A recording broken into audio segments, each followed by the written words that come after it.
Thomas Paine, Thomas Paine, Thomas Paine, Sam Adams, Sam Adams, Sam Adams, Benjamin Franklin, Benjamin Franklin, Benjamin Franklin. These men spoke up for what they thought was right. From their courage came such documents as the Declaration of Independence and the Constitution of the United States. From their willingness to speak what was sometimes unpopular but right, we enjoy such liberties as freedom of speech, the right to keep and bear arms, and freedom of religion. There are those who still wish to oppress our freedoms, and there are still patriots willing to stand up and defend life, liberty, and the pursuit of happiness. Men like Zeb Bell, who honor our founding fathers and what they stood for. It's now time for Zeb at the ranch, speaking up and defending your freedoms. Brought to you by Magic Valley Les Schwab Tire Centers and all of the other great advertisers on the program. And now, Zeb Bell. Here are some words that really all of us should live by. When you bury the hatchet, don't mark the grave. Think about it. Morning, everybody. Here comes Kate Smith, and God bless America, followed by a patriot with our Pledge of Allegiance. Good morning.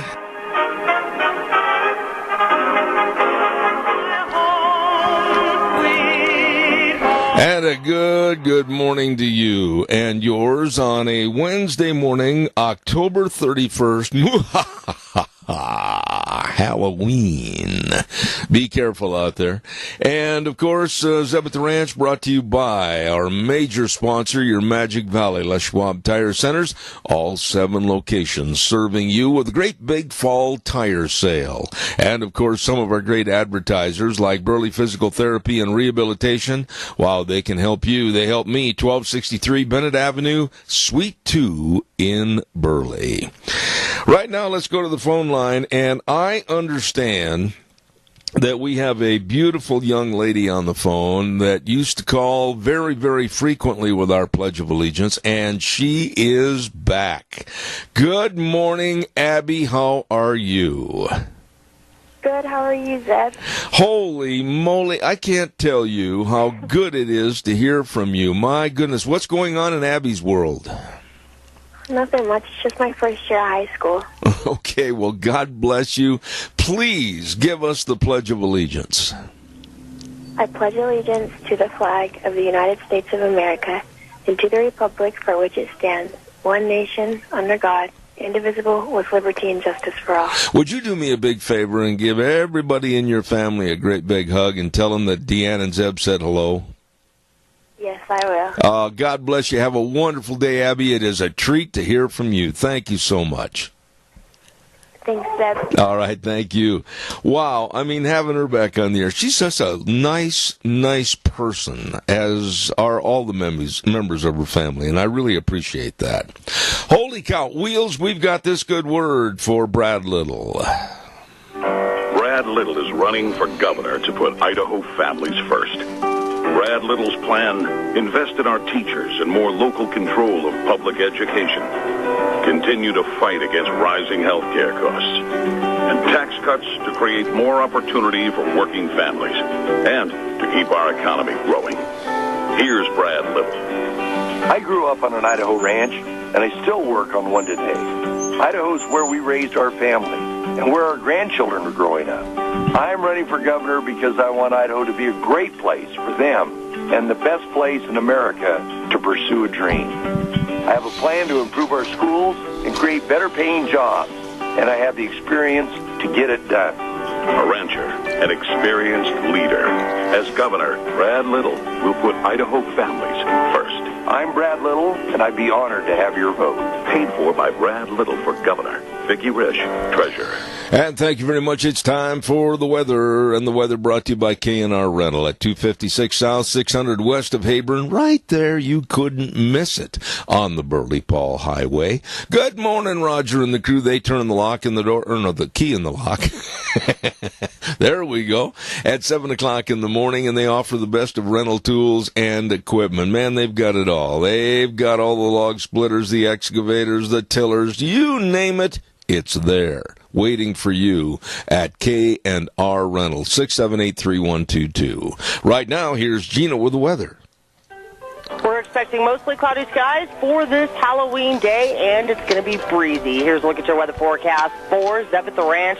Expecting a high of 50 today under mostly cloudy skies. Winds out of the west right around 16 miles an hour. We are expecting gusts as high as 24 miles an hour. Tonight, as the kiddos are out trick-or-treating, it's not going to be too bad. We do have a 20% chance of showers, but that's going to be after midnight. Cloudy skies, expecting a low of 42. Tomorrow, those rain showers could carry over for the morning hours. Mostly cloudy skies by tomorrow afternoon. Wind is still going to be a consistent. We're expecting a high of 58. Partly cloudy and 39 for Thursday evening, and for Friday, mostly sunny skies, expecting a high of 64, mostly sunny and 52 for Saturday. That's a look at your weather forecast for Zeb at the Ranch. At K&R Rental, 256 South, 600 west of Hayburn, they say, come on in. We offer long and short-term rentals on all of our equipment, and they do have all the equipment right there at K&R Rental on the Burley Paul Highway, 678-3122. We have a very, very busy day today, and I'm going to ask you to help me a little bit because at 9:06 we've got Dave Bego calling in from Indianapolis, Indiana. Then at 9:30 we have a lady that's devoted her life to helping seniors prepare for the golden years. Day Egeskitha is going to be on the program. Then, if you have questions, honest, direct questions about Propositions 1 and 2, we are going to take the entirety of the hour from 10:06 to 11, and we're going to have Representative Fred Wood on our program and answer these as well as we can. But we really need questions. I know a lot of people have questions, and I know that Representative Fred Wood has the answer.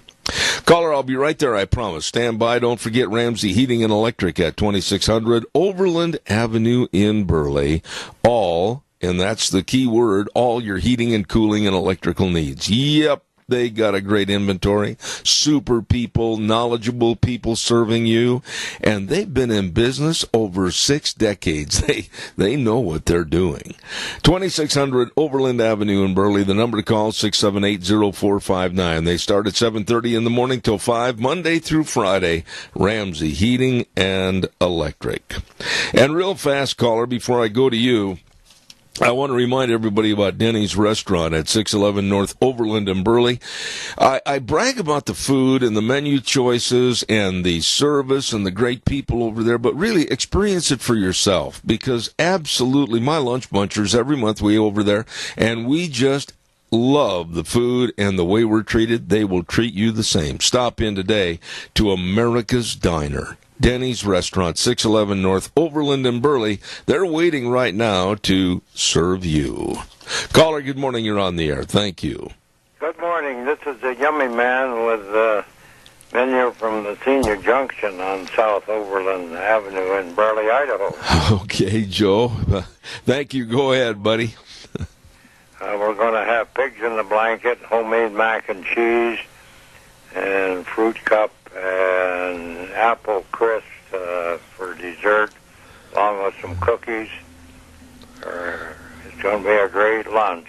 I invite everybody to come, and if they want to take out lunch, just call the Senior Center at 208-878-8646. I think you made a slight mistake when you said apple crisp. You forgot the word that is so key, yummy apple crisp.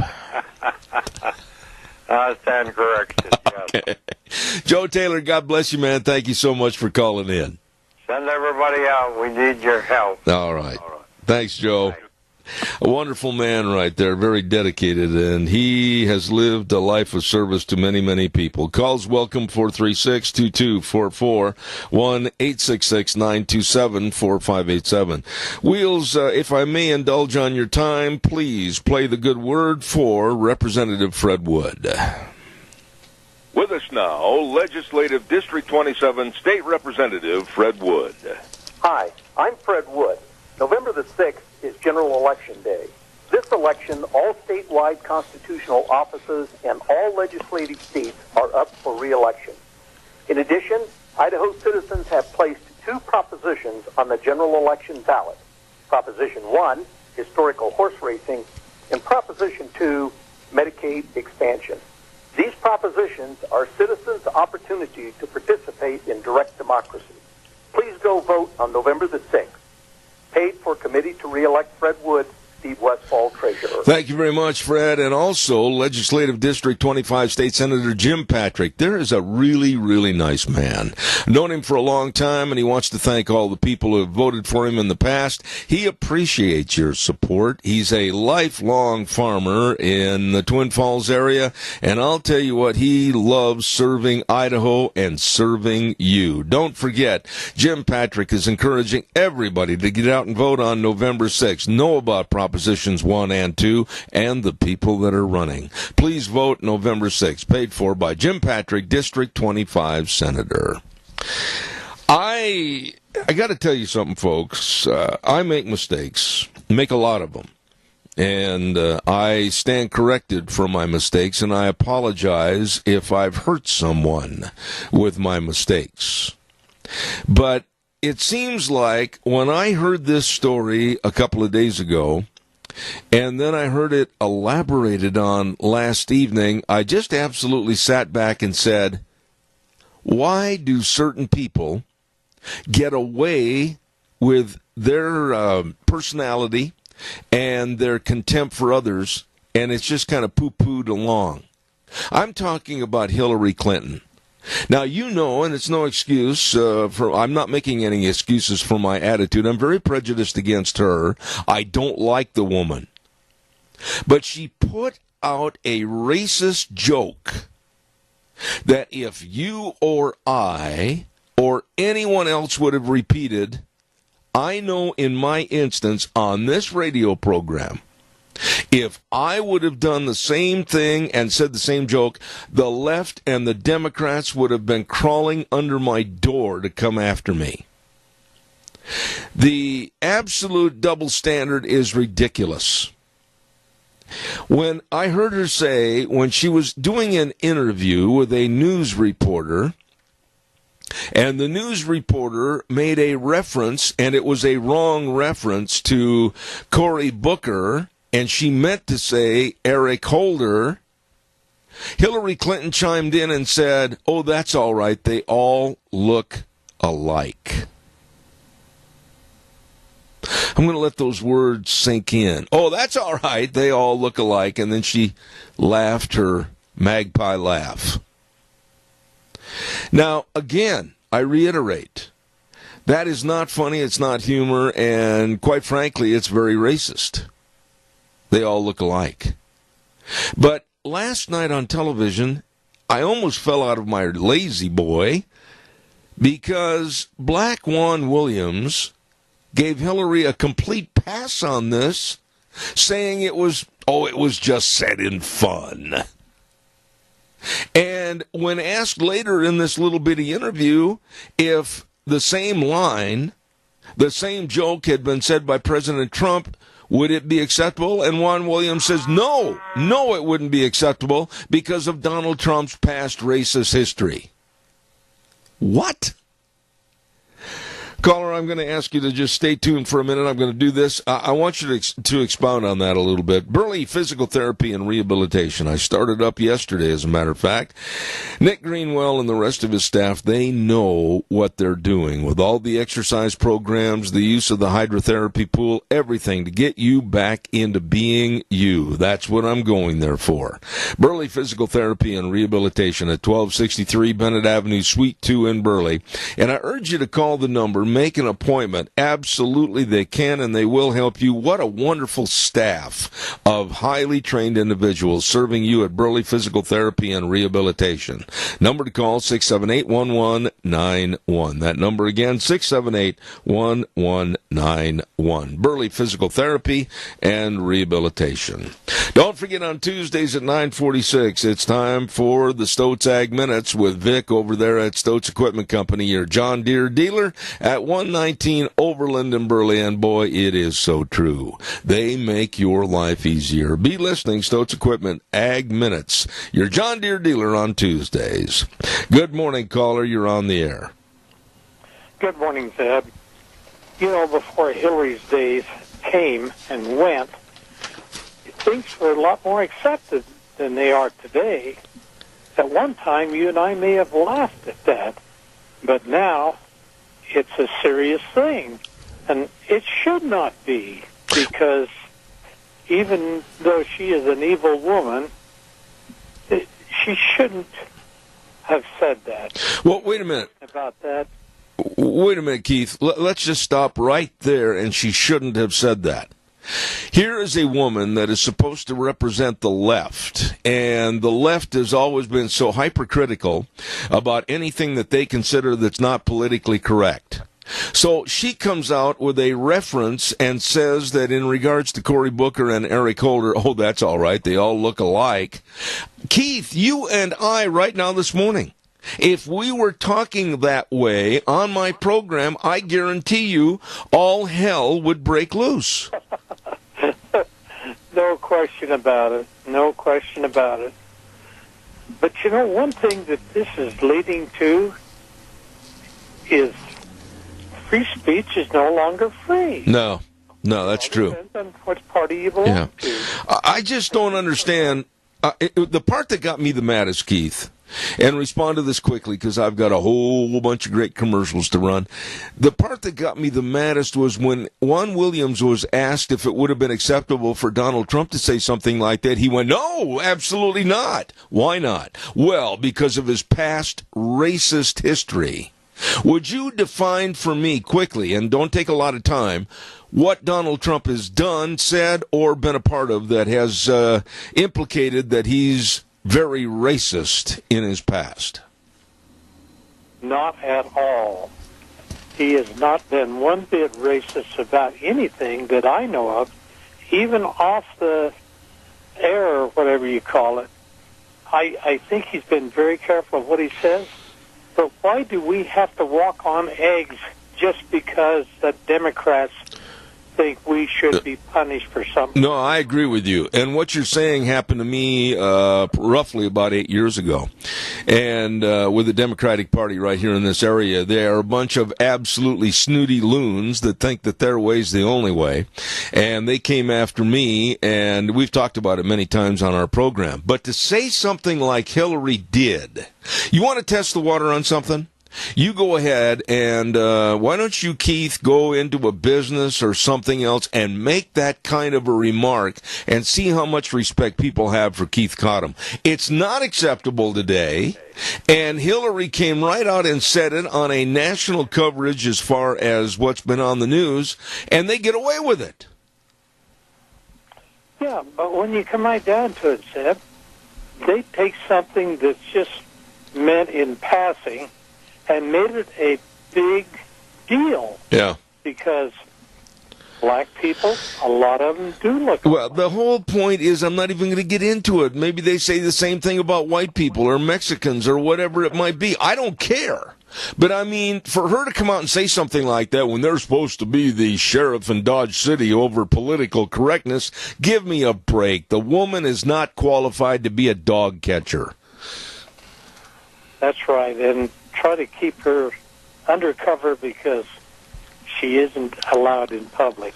I tell you what, Keith, it just infuriates me how things are twisted for the benefit of those that consider themselves the elite. I got to run. Thank you so much. Appreciate it. Thank you. Bye. Don't forget Scott Bedke, Speaker of the House, and, of course, District 27 State Representative, urges you to go vote next Tuesday. It's right around the corner, and I'm going to be stressing this every day, and I thank Scott Bedke for bringing it up. Please, this is possibly, very possibly, the most important midterm election ever. Go to the polls and vote. And he urges you to vote for Brad Little for governor. Scott Bedke, of course, has been the Speaker of the House since 2012, and he wants you to go vote November 6th. Paid for by Scott Bedke, District 27 Representative. Also want to talk about another good guy that we really enjoy having on our program from time to time, and that's Legislative District 27 State Senator Kelly Anthon. Pretty high on this guy. He is a doer. When he says something, he's going to follow up. You can bet on it. He's very honored to represent Mini-Cassia area, standing up for conservative principles and voting to protect Idaho values. And again, Kelly Anthon wants you to go vote next Tuesday, November 6th. Please, we can't be lackadaisical. Please, we've got to get out and vote. Please, we don't want to return to the cavernous mess that we had 8 years ago. No. Vote November 6th, paid for by District 27 Senator Kelly Anthon. Calls are welcome, 436-2244, 1-866-927-4587. There is a time and a place for certain humor. And jokes and comedy today have changed drastically to what you can say, can't say, get away with, etc. Unfortunately, and I mean this, whether it is rap music or whether it's the liberal left, they seem to be able to pull and tweak and separate themselves from the fray, and they can say and do anything and get away with it. Caller, good morning. You're on the air. Sir, that's because there's a double standard. Absolutely. There's a two-tier justice system, and there's a double standard. As long as the mainstream media is the right-arm propaganda for the Democrat and Socialist Party, they can say and do anything they want. Well, Keith, I'm sorry, Doug. Doug, if you got on the program here this morning, and the first words out of your mouth were that joke, oh, that's all right, they all look alike. Now, I can guarantee you that maybe there would be a little buffer of time, maybe an hour or 2 hours, but little by little, either I would start hearing the repercussions of what you said, or you would, and then sooner or later there would have been a real kind of a backlash against both of us. Exactly. They take President Trump's sarcasm literally. I mean, they take it as fact when he's being sarcastic. Yep. They have no sense of humor when it comes to President Trump, but when it comes to them, if they misflip and say something that is not right, then they, that was a joke, that was sarcastic.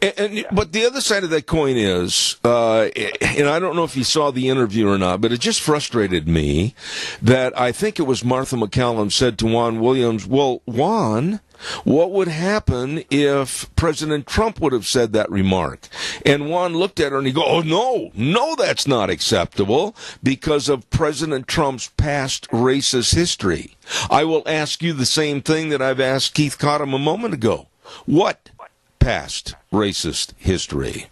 Wasn't he honored by Rosanna Parks and Jesse, they'll call him Reverend, but Jesse Jackson and years ago for what he done for the black community? You see, this is the point, though. The double standard also goes into the news media, where if I were Martha McCallum on that interview last night, I would have sat back in my chair and said, Juan Williams, how dare you?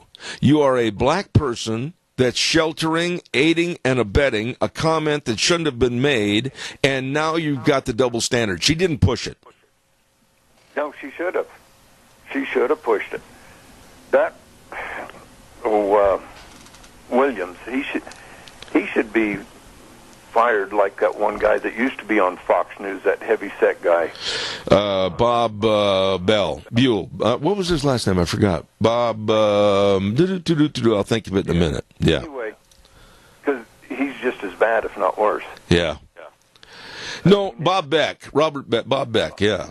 Yeah. Beckel. Yeah, he made some comments. There we go. I finally got it. He got let go. Yeah. And I think Juan Williams should be the same way. I just don't like the double standard. Everybody says, oh, you're being way too critical. I was talking to a guy on the phone last night about this, and he says, oh, you're being way too critical. Why am I being too critical? When a white person says a black joke that is really off-colored, pardon the pun, then the white person is ostracized and possibly loses his job, etc.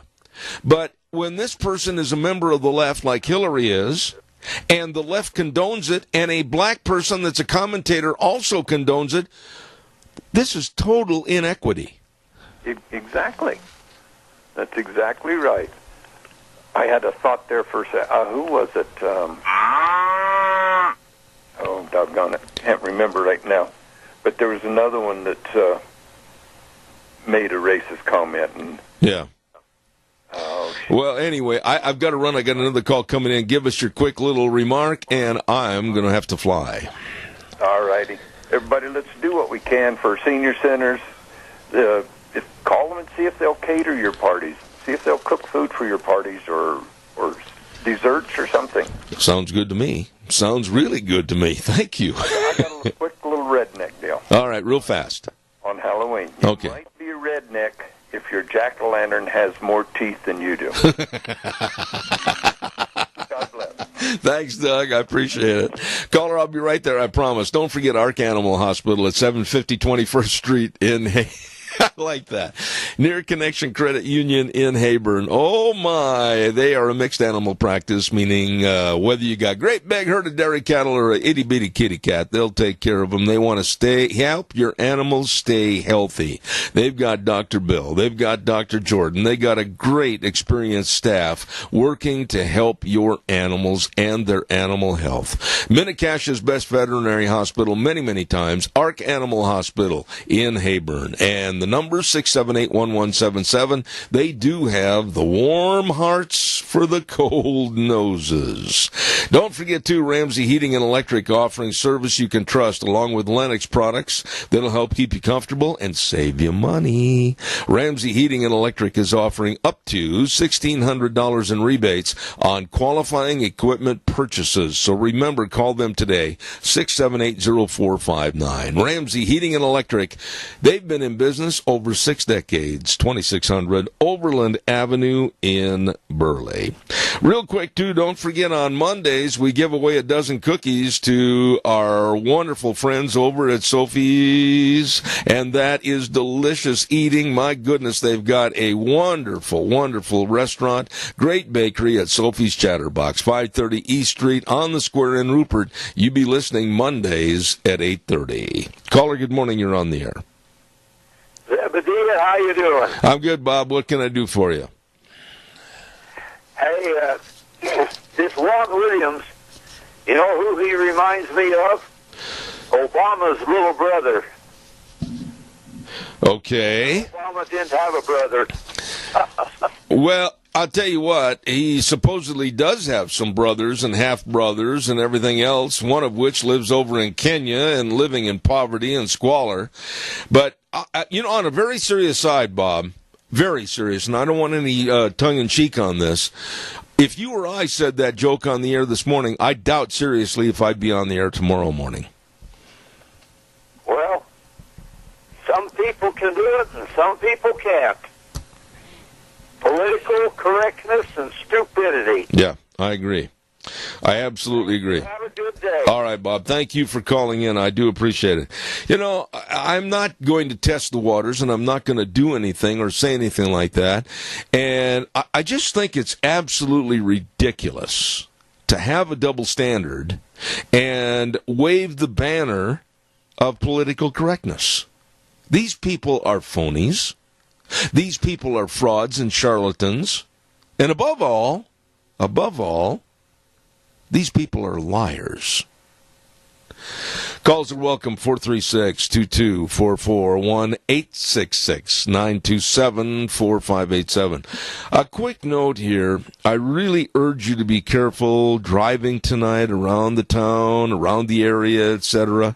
There's going to be a lot of kids out. And I know that they've gone towards more centralized trick-or-treat type activities. However, they're going to be walking someplace. Please, they're hard to see. Slow down. Really be careful out there tonight on this Halloween. When they talk about the left and the Democrats, I'm just going to say this, and I'm going to get it off my chest this morning because it really irks me.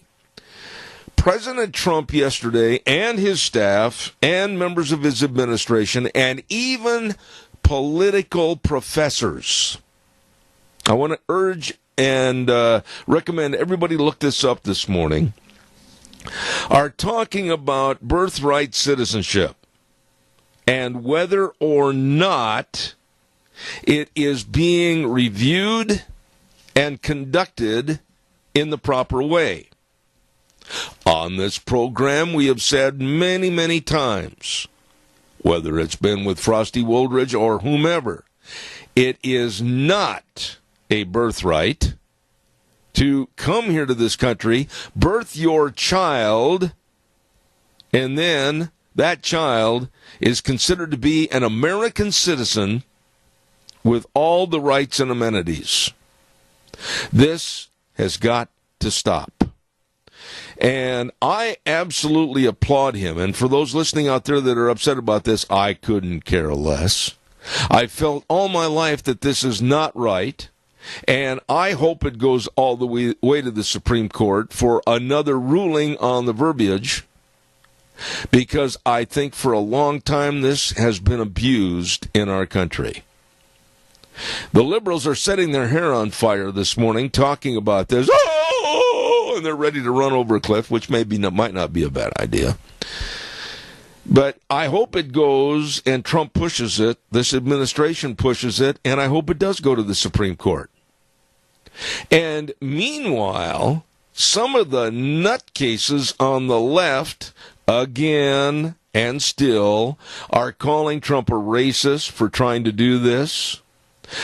Joe Scarborough on MSNBC, I mean, this guy just uses Trump's a racist, Trump's a racist, Trump's a racist, Trump's a racist. He does this every day on his program, I think just to see if he can't say it more on Wednesday before he did on the Tuesday. And it's becoming absolutely kind of a virus with the left. They're coming out and they're saying Trump is creating a national emergency. Really? Where? And then there was another one of the Hollywood lug nuts, like James Cromwell, that said, why, we have to stop Trump or there will be blood in the streets. What? Like I said, the loony left, their hair is on fire. Caller, I'll be right there. Please don't go away. I want to remind everybody about our friends at Dino Septic Service. Oh, my goodness, they do the job that you and I don't want to do. I'll tell you what, and they do a very good job of all the septic tanks being pumped and the septic inspections, liquid waste removal, sewer and sink drain lines cleaned. They do it all. And they've recently expanded their business. And to better serve the entirety of Magic Valley.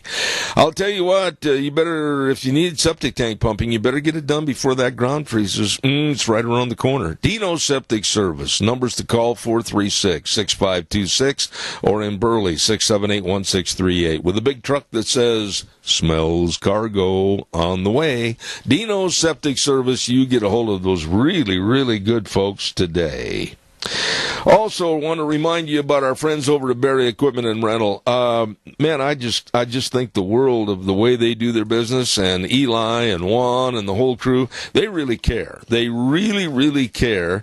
They've got 3 locations for the best of equipment rental and also retail equipment sales at 159 West Highway 30 in Burley, 465 Addison Avenue West in Twin, and the Nampa location. Please, please remember that right now also they have 0% interest up to 60 months on Bobcats. Get a hold of them today. Berry Equipment and Rental in Burley, Twin Falls, and Nampa. Caller, I'm sorry to keep you waiting. Good morning. Good morning, Zeb. You know, the loony left, and I mean, it's dangerous what they're, you know, all of these things. They say, well, we've just got to let all these people in here, and of course, you know there's an industry out there that if you pay this group, they will make sure you get into the country to have your baby and pay thousands of dollars. And, of course, and it's not just from Mexico. I mean, in fact, it's from most of the other countries. China and so forth want to have their child born in this country so that then they can become, adopted along the line. But, you know, if we don't have a border, we're the only country that allows this birth. You know, you cross the border, have a baby, all of a sudden you're a citizen. I mean, it's so ludicrous to even think about it. But look at the death threats against Trump for everything he tries to do. Yeah. And here with this tragedy in Pittsburgh, the demonstrations, they should be mourning the loss of those people. No, they're there to demonstrate against Trump for coming there. It's unbelievable. Well, I'm to the point where I don't think this can be repaired. I hate to sound negative, Adrian, and I've got a whole bunch of spots to do, but I want you to respond to this. It's going to take a concentrated effort of whether it's the Schumers and the Pelosi's and the Durbins and whether it's on the other side, it's going to take President Trump, and it's going to take a majority of the Republicans to sit down in a closed room, lock the door, and get this thing hashed out, because sooner or later, and I'm afraid it's going to be sooner, there is going to be more insurrection, and the left, I feel, is to blame. It's got to stop, and we've got to sit down and work this problem out. Well, you know, it sounds good in theory, but I don't think you're ever going to get those people. They're committed leftists. Many of them, I think, are committed Satanists. They're just flat evil. No, I agree with that. Their main platform, Adrian, I think you'll agree with this, is to resist and to absolutely cause all the chaos they can to draw attention to their plight. They have no platform politically. They have nothing to offer the American public that's going to better the American public's life. But it's all resist and chaos. Well, in this, the Saul Alinsky Rules for Radicals, being dedicated to Satan, Lucifer. I mean, Hillary was a big follower. She did her thesis on him, and Obama referred to him many times. Yeah. I mean, this is what they're doing. They're polarizing, they're demonizing, and then they just tell half-truths and lies to get their agenda through. But you're right, Zeb. They have no agenda. They have no positive platform. All they want to do is resist. They want to tear down this country, make us a third world country, destroy our culture by bringing all of these refugees, so-called refugees, into this country. I agree with you. I got to run, and I've got to get a weather forecast on here, Adrian, but thank you for calling in. I appreciate your remarks and your thoughts. Thank you very much. Well, everybody get out there, register, vote, and get hold of your friends in the other states. We've got to keep Pelosi and Schumer from taking over. Absolutely. Or this country really will be in trouble. Absolutely. Thank you so much. He's right. Hey, by the way, don't forget the Bennett Boys Auction Service, and they've got a great big sale coming up on Saturday, this coming Saturday, November 3rd at 10 o'clock in the morning, located over by Jerome at 450 East, 330 North. Oh, yeah, from the blinking light on Highway 93, go north for 3.5 miles, right off the highway. Watch for the signs. Lunch by the Cook Shack. They're going to have the Sutco Incorporated and Mike Suter Estate Auction. This is going to be with a lot of pickups and trucks, trailers and motorcycles and backhoe and all kinds of construction items and tractors and farm equipment and shop equipment. Ooh, good sale. Managed by the Bennett Boys Auction Service. This coming Saturday, November 3rd, just a little bit north of Jerome. Look for the signs. The Sutco Incorporated and Mike Suter Estate Auction. Managed by the Bennett Boys Auction Service. No sale too big, no sale too small. The Bennett Boys, they sell them all. Caller, I'll be right with you. Stand by. I've got to get a weather forecast on here quickly, and I'll be right with you. Stand by 60 seconds. Don't forget our weather brought to you by Mount Harrison Audiology and Hearing Aids, and they're located right behind the Minidoka Hospital across from the emergency room. They've got a new doctor over there, too. Dr. Shane Hunsaker has joined the professional staff of Dr. Pickup and Dr. Mitchell, and they are giving you the absolute best of hearing health right there at Mount Harrison Audiology and Hearing Aids. Now, they've expanded their practice. They've expanded their services to you. All you need to do to get a hearing screening is call the number. Make an appointment, 312-0957. Right now, here's the weather. We're expecting mostly cloudy skies for this Halloween day, and it's going to be breezy. Here's a look at your weather forecast for Zeb at the Ranch. Expecting a high of 50 today under mostly cloudy skies. Winds out of the west right around 16 miles an hour. We are expecting gusts as high as 24 miles an hour. Tonight, as the kiddos are out trick-or-treating, it's not going to be too bad. We do have a 20% chance of showers, but that's going to be after midnight. Cloudy skies, expecting a low of 42. Tomorrow, those rain showers could carry over for the morning hours. Mostly cloudy skies by tomorrow afternoon. Wind is still going to be a consistent. We're expecting a high of 58. Partly cloudy and 39 for Thursday evening. And for Friday, mostly sunny skies, expecting a high of 64, mostly sunny and 52 for Saturday. That's a look at your weather forecast for Zeb at the Ranch. Thank you, Gina. Excellent job. Brought to everybody by Mount Harrison Audiology and Hearing Aids. They can help you, and they will bring you the best of attention for your hearing problems.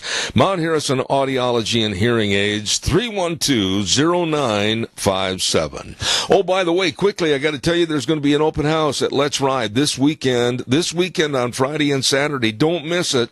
November 2nd and 3rd. Wow. Let's Ride 270 Highway 24 over by Rupert. Lunch is going to be available on Saturday. They're going to have fantastic deals on all kinds of different things, including accessories and parts, and they're going to have special buys on all the Suzukis. You better check it out. Open house this Friday and Saturday at Let's Ride 270 Highway 24 over by Rupert. Caller, thank you for your patience. You're on the air. Yes, I am not going to speculate. I am going to predict that the Republicans will win in almost every instance this year. And I'll tell you why I think so. I think the Republicans have been beat down so badly that they're afraid to speak up because of retaliation. And I think when they get in that ballot box, nobody knows who voted for who. And I think it's going to turn out well for the Republicans. I hope you're right. I mean, I absolutely hope you're right. But here's the problem. Complacency and people saying, oh, I'm too busy. Over the years of being on this radio program, I've listened to so many people give so many lame excuses about why they didn't vote. Oh, well, my cat was coughing up a hairball. Or my car has a bad muffler and I was afraid to start it up. I mean, silly, stupid mistakes for not going to vote. They've got to go vote next Tuesday. It is very important that you do vote because your vote does count. They may say, oh, I don't need to participate. My vote don't mean anything. That's a bunch of baloney. Vote is counted. That's right. And right now, if you want to return to the Pelosi era, the Dick Durbin era, the era of what Obama and Obamacare and Obama politics was all about, wow, the best way you can bring it back is to not go vote on Tuesday. We've got to stop this. We're on a great climb right now. We're going up with the economy. We're going up on our security. We're going up on everything. Why derail it? It makes no sense to me. You're absolutely right, Zeb. And in my prayers, I always ask for this blessing on this country, that things would turn out right. Amen. Keith, thank you for your call back. I got another one waiting. Thank you very much. I appreciate it. Caller number 2, you're on the air. Go ahead, please. Morning, Zeb. You know, it's back, I know I haven't heard it for a little while, but when I was younger, you used to hear the same thing, that all Oriental people looks alike. Yeah. And it's just kind of they're brushing them off. And, it's not excusable.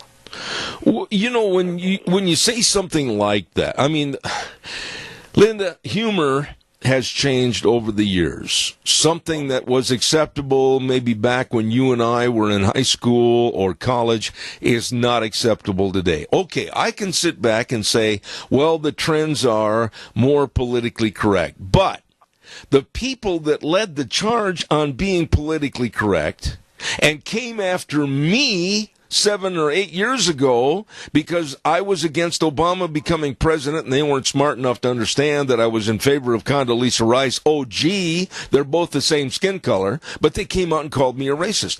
And what I'm getting at, the double standard for the left, saying and doing stupid things, and Hillary Clinton saying what she said, and then the blacks, like Juan William, giving her a pass, that is wrong. Yeah. May I ask a quick question? Back when Obama was running for president, especially the first time, did I have a wrong impression that it was kind of in the background, at least, that it was said if you didn't vote for Obama, you were a racist? There was a lot of talk like that. As a matter of fact, you should see some of the emails that I've kept in a file from way back in 2007. Some of the stupidity and some of the arrogance and some of the absolute heinous emails from people right here in this valley. You know, when I said I was against Barack Obama becoming president, that started it. There was a guy, I'm just going to refer to him as Buffalo Bob in Twin Falls, that has the combined IQ of the air in one of your spare tires on your car. And he started the charge against me and called me a racist. And evidently they can't hear things because at the same time, if you look back, and I've got it in the archives, I was advocating for Condoleezza Rice to be one of the presidential choices I hoped. Yes, I remember that. You said, you know, she is a very good, efficient, would be an excellent person. Mm-hmm. Yeah, I tell you, Linda, the double standard and the phoniness that's going on right now today, it's really at a peak that I never thought I would see in my lifetime. I'll give you another example of stupidity. These kids are supposed to be going to higher levels of education to learn, okay? And I'm talking about college and university students. And when I listened to some of the interviews to some of these college and university students when they were asked about the caravan, some of the remarks were, oh, yeah, let them in. Why? Well, we don't believe in any borders. Well, we, the United States, we stole the land anyway. And then another person said, we broke the law to get America. Linda, would you tell me what law was broken to get America? Well, at that point, I think the British were not too happy that we broke away from them. But well, what I'm saying is, in 1492, when Columbus sailed the ocean blue, I mean, there was investigatory type probes to see what's here, what's out on the horizon. They found America. They started moving settlers in, etc. There was no law that said you couldn't do that. No. And there wasn't really a law that said that you couldn't come to a new country and found a country. I know that the British were not happy because we were we broke away from their rule. Yep. But I don't think we broke. The whole thing boils down to these kids are misinformed and, quite frankly, not informed at all. They are, yeah. I'm afraid we are rewriting our history to give people a different attitude, and I think that's a deliberate ploy. Amen. On the part of those who would take over our country and see it fall. I agree. Linda, as you can see by looking at your clock, I've got to run. Thank you so much. I appreciate it. Thank you. Wonderful, wonderful lady. And, oh, can she sing the national anthem? I'm surprised they don't fly her all over the country. She does an outstanding job. Wheels, would you please, my dear buddy, play the good word for Proposition 1? It's an Idaho tradition going back generations. Horse racing. And Proposition 1 will bring it back. Yes, on Proposition 1, it's all about Idaho, creating hundreds of local jobs, restoring millions of dollars to local classrooms, all with full transparency and real accountability. And the Idahoans sponsoring Prop 1 are doing even more, donating 100% of net profits from their horse racing operations to a new charitable foundation, the Treasure Valley Racing Foundation for Rural Idaho, dedicated to supporting education, scholarships, healthcare, and economic initiatives, serving rural families and communities all across our state, supporting programs like 4-H and FFA, and providing financial assistance to students pursuing degrees in areas like agriculture and animal science. Yes, on Proposition 1, the campaign with a heart for Idaho. Paid for by the Committee to Save Idaho Horse Racing, create jobs, and fund public schools. I appreciate that. And by the way, we have a very special secret guest that is going to be coming on the program tomorrow and talking about Proposition 1. Ho-ho. Don't forget, too, a great big fall tire sale coming on right now. Right now, you'd better get in there to any one of the 7 locations of your Magic Valley Les Schwab Tire Centers. Oh, my goodness sakes, these people are so good. They are so service-oriented. Stop in and see them today for your passenger car tires, of course, your pickup and SUV tires, tires for anything, your trailers, etc. They've got them, and the big fall tire sale is on. Don't forget, too, they've got the best in brake service, front-end alignment, shocks and struts, batteries, all of this and more. But service always reigns supreme. With Lane and Rupert, Dave on Blue Lakes and Twin, Mike and Buell, Mike and Jerome, the Twist family and Paul, Daniel on Poline and Twin Falls, and Randy on Overland and Burley. Yep, big fall tire sale at your Magic Valley Les Schwab Tire Centers. We've got to go to the news right now from CBS, and then we'll come back with Dave Bego in Indianapolis. Stand by. Wheels, take it away. Oh my, Halloween. Be careful out there. Zeb at the Ranch brought to you by our major sponsor, your Magic Valley Les Schwab Tire Centers, all 7 locations, serving you with a great big fall tire sale right now. And, of course, Burley Physical Therapy and Rehabilitation. Rehabilitation, I got to say that right. They're located at 1263 Bennett Avenue, Suite 2 in Burley, helping you get back to being you. Started over there yesterday, as a matter of fact. Right now, let's have Wheels tell you this good word for Western Waste Services. From the canyons of the Snake River and all across southern Idaho, we're always at your disposal. Western Waste Services, we care about our community, our resources, and this great land. Western Waste Services is lending a hand, always at your disposal. Western Waste Services. What to do with the garbage? Well, call Western Waste Services, get on the route service, and once a week they'll come by, get your garbage, wave goodbye. It's gone. It's out of there. Thank you, Western Waste Services. Always at your disposal. Call today. Get on the route service. 734, and that fly landed right on the microphone. Did you hear that? 734-6969, Western Waste Services. I've been trying to get that little Dickens for the last hour, and he just lands right on the microphone. Hey, don't forget, too, our friends at Ramsey Heating and Electric and Lennox, and they offer products that can help keep you comfortable and save you money. Ramsey Heating and Electric is offering up to $1,600 in rebates on qualifying equipment purchases, so call them today at 678-0459. Ramsey Heating and Electric at 2600 Overland Avenue in Burley, over 6 decades of serving you.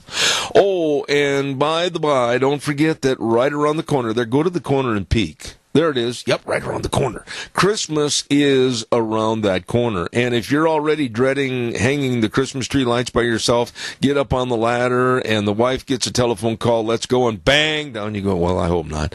Anyway, let Forever Green's experienced staff help you out. They can custom fit light strands to match the specific needs of your house or business. They've got 9 different color options with LED bulbs. All you need to do to have a free quote or schedule an appointment is call Forever Green Lawn and Tree Service, 423-6454. You call them today. Wheels, real fast, can we have this good word for Representative Fred Wood?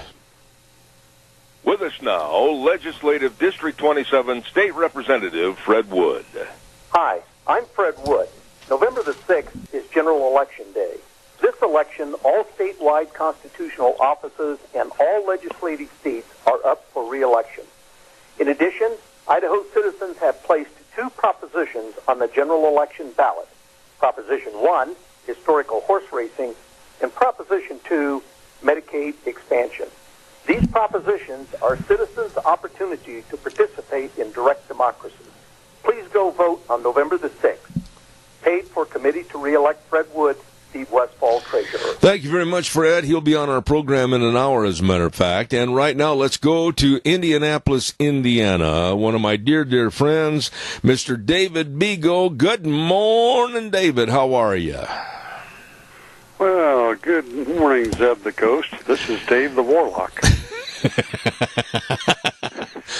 I wish that you can see me on the computer if you go to ZebBell.com, and I did not put my mask on this morning, but I had thoughts of putting a mask on and then telling you to look on the computer as my gift to you, but I didn't do it. So happy Halloween just the same. Happy Halloween to you too. I had to bring it up because we told all of our staff here in the corporate office they could wear their Halloween gear today if they wanted to, and I'll tell you what, some of these gals and guys around here, it's funny walking down into especially our human resources area. The gals down there, they've got some great looking costumes on. I got to tell you that last week Thursday, Dave, we had our monthly Zeb at the Ranch gathering at Denny's restaurant in Burley, and it was our Halloween costume contest. Needless to say, the people that were driving by the restaurant, the people that were eating on the other side of the restaurant, there were a lot of people that had food stains after they spilled on themselves looking at all the costumes. That's funny. It was a great day. Great day. When people are out having a good time. Yeah, absolutely. That's the way America should be. Absolutely. I got to ask you, Dave, this caravan situation, this is very, very serious. Now, sure, some people might poo-poo it and say, oh, well, some of the numbers, they're quitting and they're going back home. But there is also Caravan 2 starting up and possibly Caravan 3. And I absolutely give a lot of tribute and credit to President Trump for saying very emphatically, no, you're not coming in. What are your thoughts? Well, absolutely. We're a nation of laws, and our laws are that if you want to become part of this country, you got to go through the process, and you just can't come across the border on your own free will and be here and be legal. And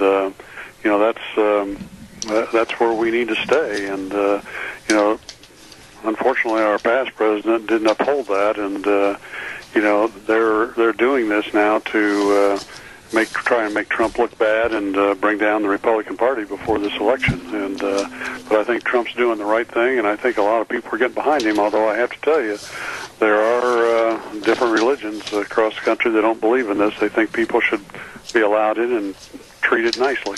Dave, but where do you draw the line? I mean, these people, once they set foot on American soil, they will have many, many of the amenities that you and I as citizens deserve and are paying for. And quite frankly, this is nothing more than an invasion. I absolutely say put the Army on the border, arm them, which they are going to be armed with live ammunition, and treat it as an invasion because it's got to stop. I am not going to back up on my thinking, Dave. We've got to be very tough and firm here. Once we let them in, and if the Army plays like a matador on the border and goes ole and lets them come across the border, we are done. We're toast. Well, I agree with you 100%, and I think I've told you before, I wrote a blog about this many years ago that's what we needed to do back when Obama was president, and it's time that we do it, and Trump's doing the right thing. And I even suggested back then that instead of a wall, they use the military, because we got the best military in the world. And when you look at some of the things that they're talking about right now, there's 5,200 troops that are sitting there, and there's already 2,700 or so Border Patrol agents, Mm-hmm. and they're going to send more troops. They're going to use helicopters, and they're going to use some type of concertina wire and stuff like that. Great. That's going to stop this stuff, and they're not going to be able to dig tunnels under our military. Dave, we've got a caller with a question and a comment. Go ahead, caller. Please, you're on the air. Quickly. Yes, this is more of a comment than anything else. Dave Deagle, you are among my favoritist of guests that are on weekly. Your civility is just beyond belief. And if there was an award given for civility, I think you should get it. Thank you very much. All right, caller, thank you. Holy smokes, you've got a fan right there that says evidently he's going to buy you lunch anytime. I thank him very much, and I appreciate his comments and his praise. It's good to hear that stuff, and I I wish him a very happy Halloween and a great day. You know something though, honestly, and I know that caller that called in, but I'm gonna hold to my guns here on this one. That I think that, like I said a moment ago, Dave, we cannot weaken on this situation. The slightest blinking of an eye after we have said that we're going to stop them, after we have said we're going to turn them back, if we falter on this and let them in, there is going to be a wave, and I mean this, there's going to be a wave of insurrection against us from the liberal left, and I just fear to think what's going to happen on that border. Well, you're exactly right, and again, this is all an issue brought up at this time, because even though they won't reach the border by Election Day, this is all brought up to deter this election and, make Trump look bad in the Republican Party. And it's sad that they're doing these things. But unfortunately, the Democratic Party, which is not the Democratic Party that, we knew years ago, is being controlled by Soros and unions and other people on the left. And they're the ones doing these things. And I don't know if you've heard, there's been several indications that these people are being paid to do this. Yeah. And that makes sense to me, because when the SEIU attacked us, they paid people to come in Indianapolis and other cities to do the rallies and that against it. Absolutely. We have another caller with a question, but I've got to do a quick commercial. I'll be right back. Stand by, caller. Don't forget, Jim Patrick, Legislative District 25 State Senator, urges you to go vote on November 6th. Don't forget, a lifelong farmer in this area, and he's been serving the public a long time as District 25 State Senator, and we appreciate all of his efforts. Jim Patrick is encouraging everybody to get out and vote November 6th and know and study Propositions 1 and 2. Please vote November 6th, paid for by Jim Patrick, District 25 Senator. Caller, you're on the air. Go ahead, please. Yes, I got a suggestion. I don't know if anybody else has maybe thought of. I would like to see the folks take and maybe line up a bunch of cattle trucks and sheep trucks, and when those folks get to the border, just load them and make a caravan down to the major Air Force airport and load them folks all on a great big huge transport airplanes and give them a ride right back to Venezuela or wherever they came from. And then that way there's no violence, and those folks have had time to rethink their position, and that'll give them a way to go back home and resettle and get them off the border. Because if we don't get them off the border, if we house them or keep them there, pretty soon they're going to start disappearing over onto this side. Well, let me ask you a question. It's a no-win if we go military. Gwen, let me ask you a question, caller, please. Quickly, I got to ask this, and then I want Dave to respond. You're making an assumption that we could round them up in Mexico. How can we do that? Because it's over and across Mexico's border. Well, it appears the way that they've continued to come, this caravan, that they are staying in a group. Well, that's fine, but what I'm saying... Staying in a group now, unless they scatter like a bunch of... No, you're missing my point, caller. Hold on a second. You're making the point, round them up, you said, put them on an airplane and fly them back to where they came. Well, we can't cross another nation's border with our military to round them up and put them on an airplane. And if we let them put 1 foot on American soil, they can yell asylum, and then we're going to be absolutely in trouble trying to make sure that everybody does get political asylum, and we're going to lose that way. We've got to stop them and turn them at the border, but we can't cross and put them on an airplane. Well, and then we got to get the wall built. I agree with that. Thank you for your call. I do. Thank you. Dave, respond to the caller, please. Well, I agree with you, Zev, but I still think our military can do it. And if you go back to the blogs I wrote, if you go on my website, The Devil at Our Doorstep, one I wrote, the Senate immigration law hurts all Americans, and I talk about the military should be in control of the border and let them do the job that they're the best in the world at. And then I had another one that I said open borders are costing American jobs and depressing wages, and they do that, and they also take away from our entitlement programs and everything from our people here. Yep. And people need to wake up to this fact.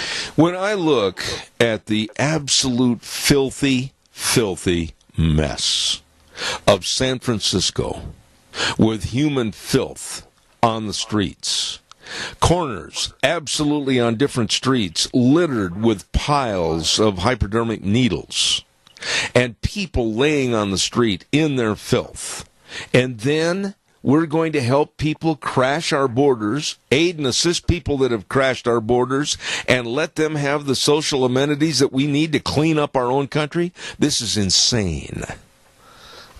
Well, you're exactly right. And what we have to do is get these other countries to do the right things for their country and their people.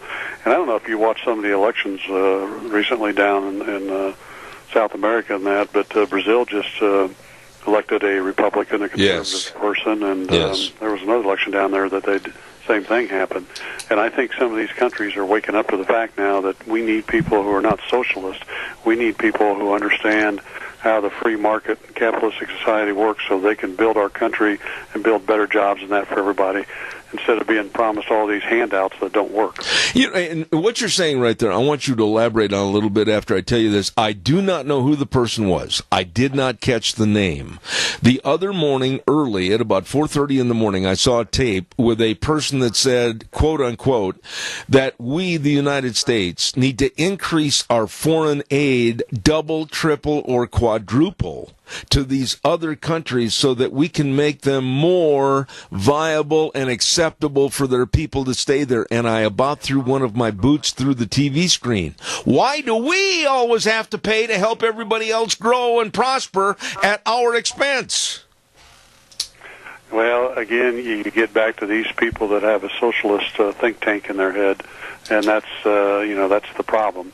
And it's and then if you look at the far left, and with Bernie Sanders and those, they're the ones that are really pushing all this stuff. And these type of people, they've never worked hardly a day in their life in the private sector, and all they're bent on is being politicians and promising people all this stuff just so they can get the votes instead of doing the right thing for the people. One of the things that's really bothering me, and it seems like it's more so every day, is the amount of blame and finger-pointing that has gone from every corner of the compass to Donald Trump and his administration. I mean, literally, and I don't mean to sound negative when I say this, but he is damned if he doesn't, and damned if he does. Had he not gone to Pittsburgh to honor the shooting victims, he would have been condemned. He went and he was condemned anyway by the left. This man cannot get a fair break in America today. Well, no, Zeb, this is their tactics and this is their agenda. This is what they do, and we fought the SEIU is the same thing all the time. And these people, they again, and I'll come back to the fact that they're trying to bring this country down and make us into a socialistic, communistic, totalitarian country so they can control us. And you know, I saw a picture the other day with a dad sitting next to his son. The dad's in a suit and everything, and his son, I don't know, he probably looks like he's about 9 or 10 years old. And the wording around this picture is, "Dad, if socialism doesn't work, why do some people still support it?" And the dad looks at him and says, "Because they don't work either, son." Amen. I think that the American people need to wake up and understand this. You know, really, you bring up a really good topic for further discussion on this, but I honestly, Dave, I don't understand.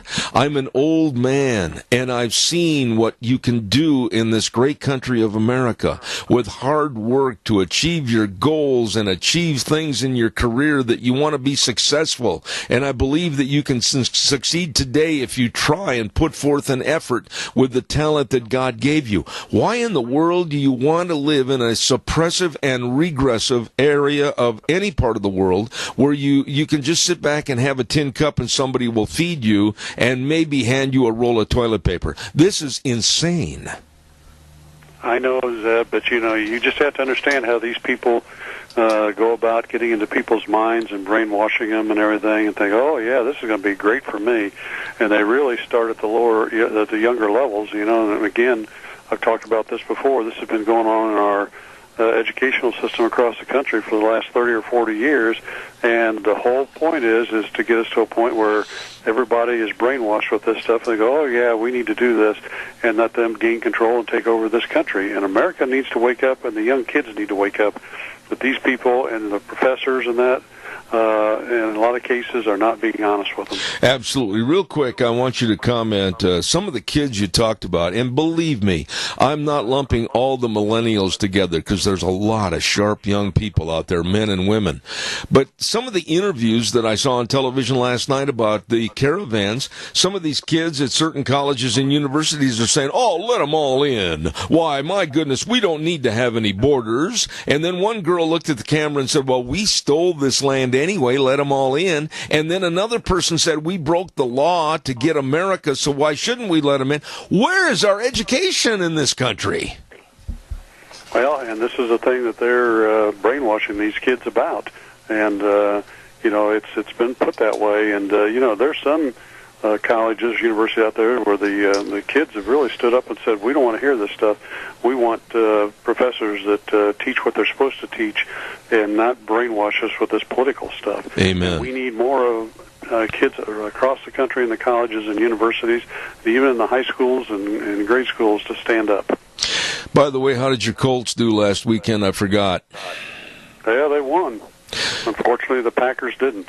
I was so enraged. I didn't get a chance to see that game, but they had that game in control with the best quarterback marching downfield, and why they would do something so stupid to lose that game. They need the great big Dummy of the Week award passed right there to that running back that fumbled the football.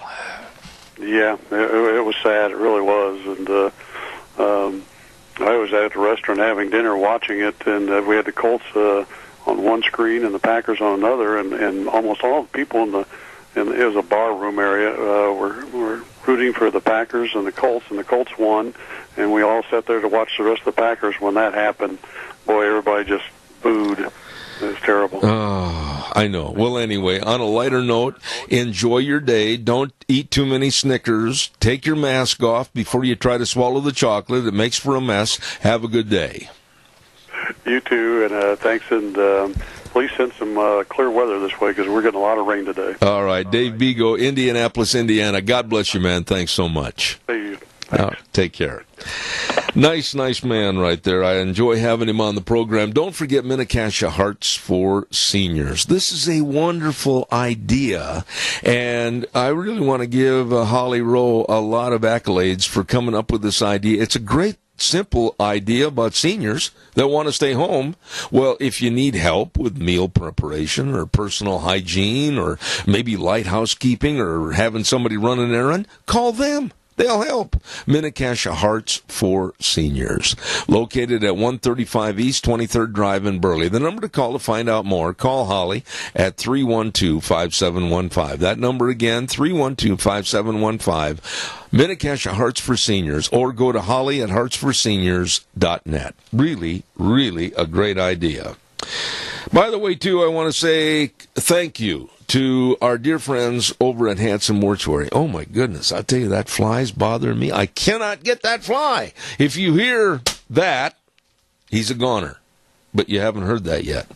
Anyway, back over to our friend Joel Heward and his staff and family at Hanson Mortuary at 710 6th Street in Rupert. Absolutely. They provide the families they serve with the best possible support and control, and always with the highest ethical standards with unquestioned integrity. There's so much that happens that needs to be done and accomplished in such a short time after the passing of a loved one. They can and they will help you. Hanson Mortuary in Rupert, number 436-5636. And Joel Heward also serving you at Morrison Payne Funeral Home on East Main in Burley.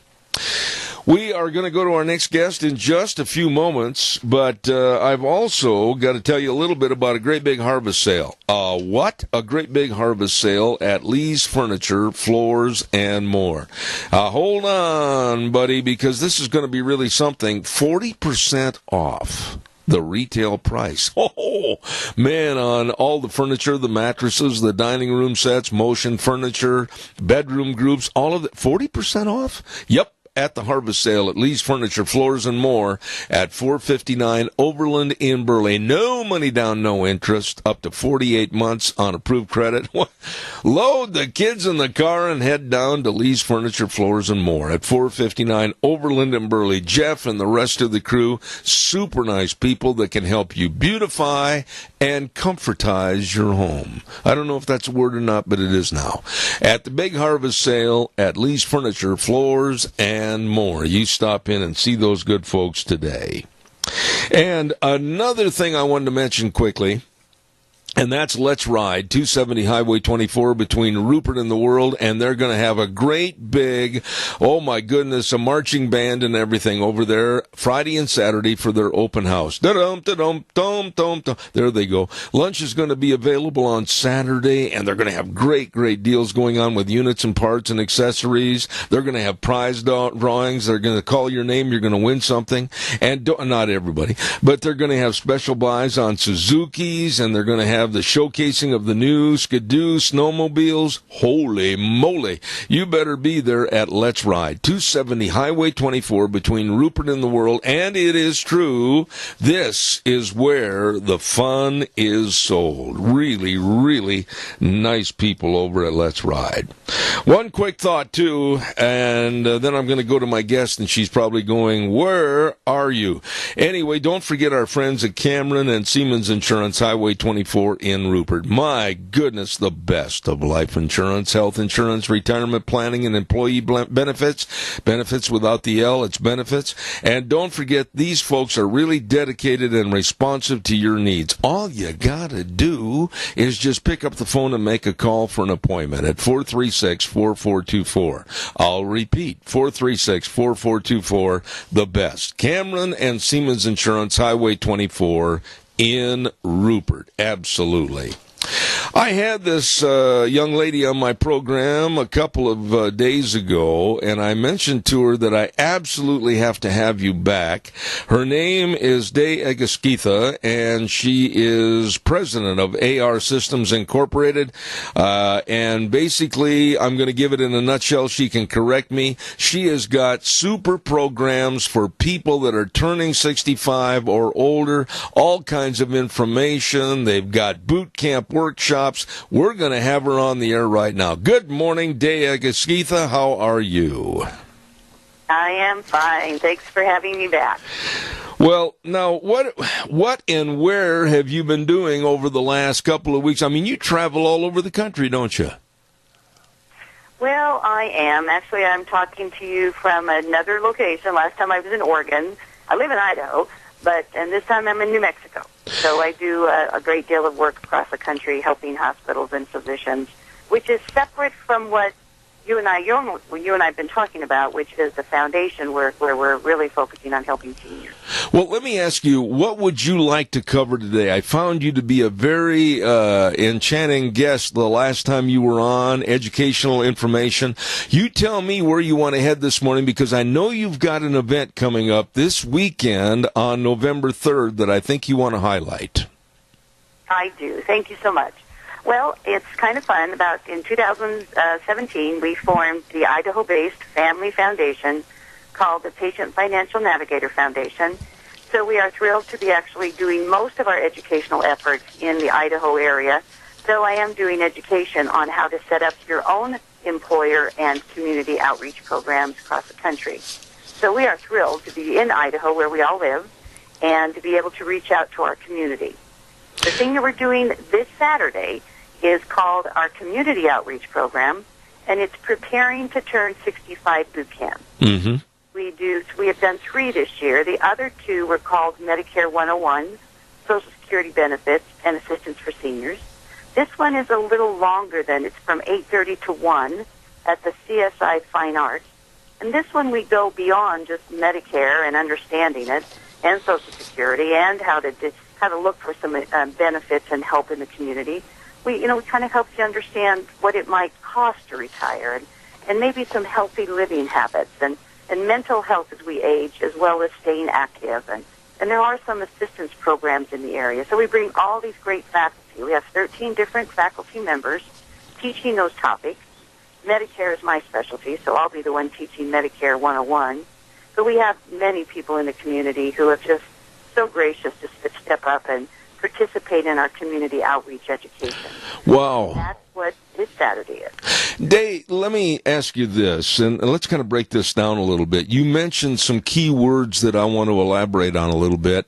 The costs of retirement. I think a lot of people that I've talked to that are nearing or are at 65 retirement age, they look at you in a conversation and they go, "Oh my, we didn't put nearly enough money away to retire." What do you say to those people?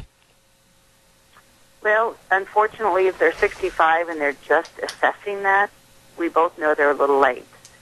On the other hand, better late than never to figure out what the costs are. And in the boot camp, we have some folks who kind of walk you through a worksheet on that.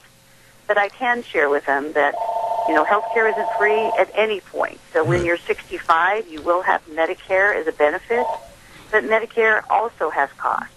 You have monthly premiums that they need to budget in, and they have out-of-pocket copays when you access care. Sort of like a commercial plan, it's just a different payer program that's doing it, a different insurance company called Medicare that's doing it. Let me interrupt you right there. Realize there will be health care costs on an ongoing basis, right, as well as if you need care. Now, some of our seniors that are still working, right, which is what we have to teach at our boot camps now. We have more what's called working aged, those people who are 65 and over that are still employed and still can have their commercial insurance. So we do a little education on, if you're still working, here's what you should be evaluating. Your commercial insurance package and what you pay for that versus moving to Medicare and dropping your commercial and just having Medicare and what that will cost you. It's really an important worksheet they need to develop, because when you're 65, you suddenly have an option where you wouldn't have had before that. And you can keep working, but we need to really talk about your insurance coverage at that point. Do you find, and I know whether it's your neighborhood where you live or if you're out on the road with these tours of explanation, etc., that a lot of senior citizens, and I hate that terminology, senior citizens, let's just say a lot of folks that are at retirement age, they've worked hard all their life, that they've got so many questions because nobody has ever shared with them earlier as to what they can expect? Yeah, unfortunately, because we're all busy with life.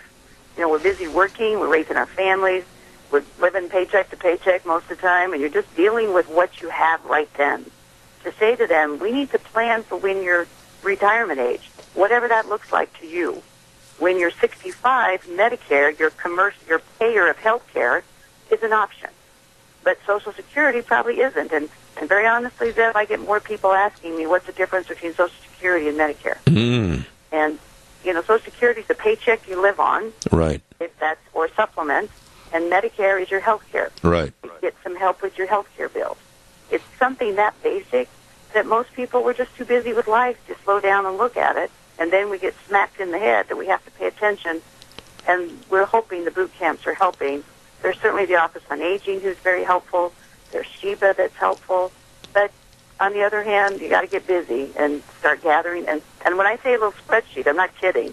Just get it started and fill in the spots, and then you can make some better informed decisions.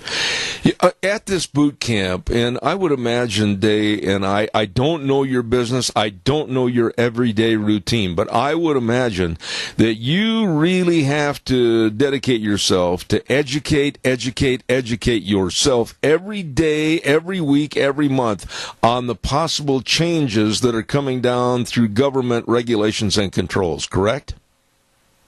Oh, yeah. I've done this, and I hate to even admit this. This is December. I start my 40th year working in healthcare as a revenue and reimbursement person.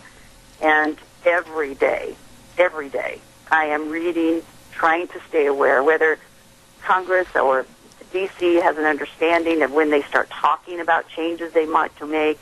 Those of us that are trying to help hospitals, physicians, and, of course, our patients we need to understand the ramifications of that. Right. And so those of us that have done this for a long time, we spend a lot of time trying to say, and if this happens, this will be the impact to your patients. And if this happens, this will be the impact to the hospital's bottom line. And if this happens, and that's a challenge and a half. And your healthcare providers are trying to do it, but again, it's the same problem, Zeb. We're all busy with taking care of the business in front of us. Trying to plan and prepare is the same problem we have with the healthcare industry. It changes too fast on it. Now, let me ask you this question. I'm sure we're going to get a lot of calls, but now it's going to be at the CSI Fine Arts Center this Saturday, November 3rd from 8:30 to 1. Is that correct? Yep, 8:30 to 1, no cost, no age limit. Anybody can come, and no pre-registration. We are in the Fine Arts Theater, so we can hold up to 300, and we average about 200, so we're happy to take it, and we hope we sell out. Not sell out. We hope we fill up, so that we've touched as many as we can. So we have 2 scheduled, 2 boot camps in 2019 already in place.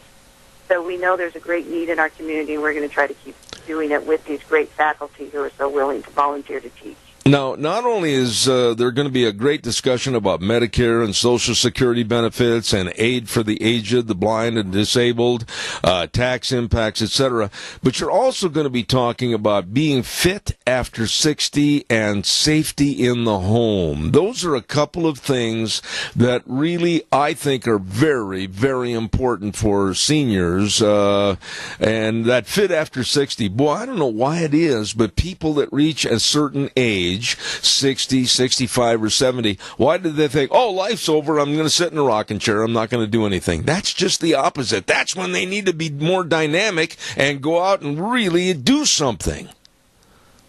Yeah, I totally agree. It has been so fun to put these boot camps together. When the Fit After 60 program at CSI, they have I think like 1,000 people that are sick, that are working with, that are out exercising. And what we teach at the boot camp is how simple this can be. Just move. Just keep moving. Your brain is tied to your, the activity levels. The more sedate we become, the more our brain slows down. And boy, do we not need that as we fight other aging things that are impacting us. Safety in the home, that bathroom is a scary spot. And having loose rugs laying around our house. I mean, it's a 10-minute presentation on some simple things we can do to keep ourselves healthy, mind and body. Not only that, but there is another chapter, if you will, as to what's going to be discussed on Saturday. And about staying active, it's volunteerism.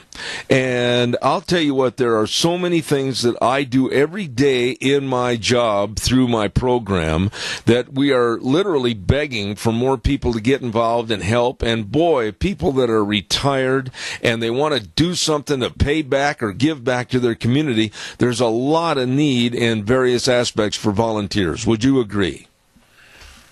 Absolutely. And that's why we added it to the program. We have St. Luke's volunteers just coming and talking about volunteerism, but we always have the Office on Aging talking about the great need for caregivers, for the people who are maybe homebound, but without, the Times News has a whole section on what's happening in the community and maybe volunteers. It's again, if you want to pay it forward, which is what we're doing with the boot camps and the foundation, it's all about paying it forward, giving back. There is an opportunity. And we just kind of talk about volunteerism so people appreciate it's another way to keep our mind active, our body active, and get back to our community. Well, let me ask you, some subjects people don't want to talk about. They kind of go, ooh, and they run away, and that's kind of the end-of-life decisions that need to be made, whether it's a will or whether it's working with your family members to bring them together as to what your wants and wishes are. This is also going to be discussed at this boot camp, correct? Absolutely. It's one of those topics with all the years in healthcare that I've been, every time I listen to it, I go, gosh, I've got to do something about it. And then you have a family member and go, why didn't we do something? Yeah. It's pretty easy. There'll be palliative care, which is just a term you'll be taught kind of what that means if you don't know. It's all about end-of-life decisions and making sure your family and your healthcare provider community know what you want. So we have and of course, everybody has booths. Don't forget that. This faculty will have their tables in the hallway so you can go get more information, but they will be helping us understand how simple it is to have these documents completed so that when we're at end of life or you're unable to make your own, that's the other thing, if you can't make your own decisions known, at least there's a document where you have told people, this is what I want. Absolutely. And that's also included in the boot camp. Absolutely. Well, Day, go ahead, please, and give us all the information one more time about this boot camp, Preparing to Turn 65 boot camp coming up this Saturday. Go ahead and give us all the particulars. Well, thank you again for letting me be on the show. It is this Saturday, November 3rd, the CSI, College of Southern Idaho, in Twin Falls. It is in the Fine Arts Building, and we make it easy for you. There's a great big sign right out in front that says Boot Camp, so you'll know you're at the right place. And it's 8:30 to 1. It is continuous, so we would have you come at 8:30 and stay with us till 1, and you'll get all these great topics that Deb and I just talked about. No cost. Anybody can attend. No pre-registration. Just show up, and hopefully you'll take away some great education, a lot of great contacts, because people certainly are so gracious to say, follow up with me later if you need help. So this is our third one we've done this year, and at the foundation we're committed to do this kind of community education. We're also reaching out to employers to help them with their education, so please come and join us this Saturday. Now, Dave, one final thought. If anybody that's listening has questions, is there a office number or a number in particular they can call for more information? Sure. The Patient Financial Navigator number is 208-423-9036. And people are leaving number questions all the time, and I have no problem getting you called back. Just let me know if you have any questions. But, yep, call that number. We also, I forgot to mention this, Deb, we also have all of the classes we teach is on our webpage. Mm-hmm. So anything we are teaching at any of the classes, we post so that you as a community have access to the training material that we taught. And that website, can I give it? Yep, go ahead, please. PFNF Inc. P, Patient Financial Navigator Foundation. PFNFINC.com. So any class that we've taught for the last 2 years is out there, but the one that we're teaching on Saturday, those classes are already posted so that we tell anybody, please go get them. We don't copyright anything. We don't believe in that. It's all about sharing the education. They're already out there for this Saturday. I want to thank you for taking the time while you're down in the Roadrunner state of New Mexico. I've got a lot of friends down there. If you don't mind my asking, what town are you in this morning? This is going to be crazy. I'm in Roswell today. Oh, well, are you going to glow in the dark when you come home? I know, it's Halloween. It's Halloween. We can't hurt. We're going to go look around. It's kind of rainy and yucky, but I've been working with a great hospital in the area, so I am headed out to have a little Halloween fun today. I can tell you this much, down at Roswell and in that area, watch where you step. They've got some of the United States' largest rattlesnakes down in that country. I know. Thanks for sharing that, dude. Okay. Day Egesketha, thank you. God bless. And we'll keep telling everybody about Preparing to Turn 65 boot camp coming up this Saturday. Thanks so much. I appreciate it. And I hope to see a whole bunch of you there. All right. Thank you very much. Very nice lady, very knowledgeable lady. And that, again, is going to be a Preparing to Turn 65 boot camp at CSI Fine Arts Center this coming Saturday from 8:30 to 1. And outstanding topics that are going to be discussed. Don't you miss it. Oh, the weather. Yeah, Zeb, look at the program sheet. That's up now. Actually, it was up a couple of minutes ago. Weather brought to you by Phillips Oaks Goodwin Crane and Company, providing accounting services to the Mini-Cassia area for well over 50 years. I mean, these folks are so knowledgeable about all the tax rates and the changes in the tax programs and the new deductions and the alteration of old deductions. You better get a hold of them for you, your family, and your business. They've been providing accounting services to the Mini-Cassia area, like I said, for over 50 years with offices in Burley and Rupert. Phillips Oaks Goodwin Crane and Company. Right now, here's the weather. We're expecting mostly cloudy skies for this Halloween day, and it's going to be breezy. Here's a look at your weather forecast for Zeb at the Ranch. Expecting a high of 50 today under mostly cloudy skies. Winds out of the west right around 16 miles an hour. We are expecting gusts as high as 24 miles an hour. Tonight, as the kiddos are out trick-or-treating, it's not going to be too bad. We do have a 20% chance of showers, but that's going to be after midnight. Cloudy skies, expecting a low of 42. Tomorrow, those rain showers could carry over for the morning hours. Mostly cloudy skies by tomorrow afternoon. Wind is still going to be a consistent. We're expecting a high of 58. Partly cloudy and 39 for Thursday evening, and for Friday, mostly sunny skies, expecting a high of 64, mostly sunny and 52 for Saturday. That's a look at your weather forecast for Zeb at the Ranch. Thank you, Gina. Outstanding job. That girl just does a great job on the weather. Thank you. Phillips Oaks Goodwin Crane and Company. And you know, you might have a business and you want to change it over to a corporation or whatever. Maybe you want to expand and hire more employees or whatever the case might be. Talk to the people that know and can help you. Phillips Oaks Goodwin Crane and Company, with offices in Burley and Rupert.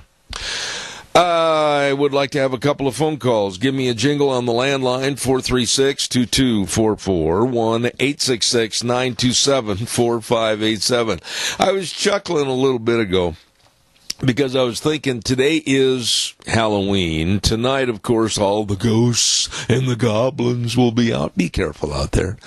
But and keep this clean and family-oriented, but what were or what was the most biggest or funny trick that you ever played on Halloween? I'm thinking of a whole bunch of things we did on Halloween, especially when I was in college.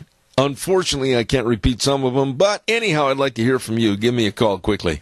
While I'm waiting, I want to remind you about Ramsey Heating and Electric and Lennox and the products that help keep you comfortable and possibly save you money, too.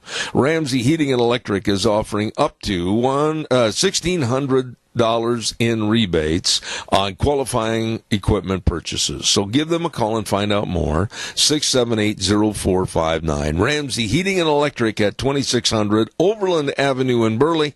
Over 60 years of service to you. Caller, good morning. You're on the air. Good morning. Yeah. Why did I know that you were going to call? Well, this is about my dad. I was a good boy. I didn't do too much. Yeah, and I can walk without crutches, too. Yeah. Anyway, Dad told me a story when he was in high school. You know, back then, they didn't have indoor plumbing. Uh-huh. Most people didn't. Okay. Well, they tipped this guy's outhouse over a couple years in a row. Oh. Okay. Yeah. Well, the next year they went to tip it over. The guy pulled the prank on him. He slid the outhouse forward about 3 feet, laid some laths over it, and put some covering over the hole. Uh-huh. Walked up to it. Needless to say, they was about waist deep. So the prank got pulled on the kids instead of the kids pulling the prank on the guy. You know, I can't even imagine, nor do I really want to, the devastating effect that had on them and or the ride home and or the cleaning of the car and or the washing of the clothes. Don't even go there. I know it. He told that, and when he tells it, I just have to laugh. He says, yeah, the kid that fell in, he says, we didn't have nothing to do with him the rest of the night. You know, we had a lot of tricks and we did a lot of goofy stuff, especially in college, and we used to go out to Wold Chamberlain International Airport in Minneapolis, Minnesota. And I went to college up in Minneapolis, and we would rent the baggage carts, you know, that you push or pull. Mm-hmm. And late at night, like we'd go out there at like midnight or 1 o'clock in the morning. And that's when you could go to airports and nobody was going to ask you anything. And we'd go to some of the concourses that weren't being used for late night flights. And we'd have those baggage cart races down the concourse that were always sloped downhill. And, until we got caught and prosecuted, etc. But anyway, it was a lot of fun. That's on your record, or has it been? It's been dutifully removed.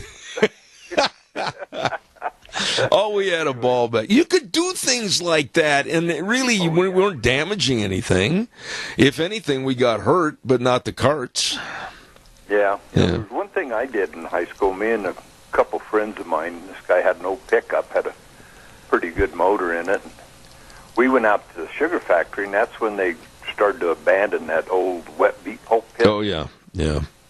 Well, we put some of the old beet pulp in the back of the pickup. We had coveralls on, we had hoodies on and everything, so it wasn't too bad on us. We'd drive around the square in Rupert, and we started shoveling that out at the crowd because they was throwing eggs and tomatoes at us. I like this. Good, great, clean activities of American youth. Thank you, Doug, for calling in, and happy Halloween. Happy Halloween. God Thank bless. you. Wheels, could we please have this good word for Proposition 1? It's an Idaho tradition going back generations. Horse racing. And Proposition 1 will bring it back. Yes, on Proposition 1. It's all about Idaho, creating hundreds of local jobs, restoring millions of dollars to local classrooms, all with full transparency and real accountability. And the Idahoans sponsoring Prop 1 are doing even more, donating 100% of net profits from their horse racing operations to a new charitable foundation, the Treasure Valley Racing Foundation for Rural Idaho, dedicated to supporting education, scholarships, healthcare, and economic initiatives, serving rural families and communities all across our state, supporting programs like 4-H and FFA, and providing financial assistance to students pursuing degrees in areas like agriculture and animal science. Yes, on Proposition 1, the campaign with a heart for Idaho. Paid for by the Committee to Save Idaho Horse Racing, create jobs, and fund public schools.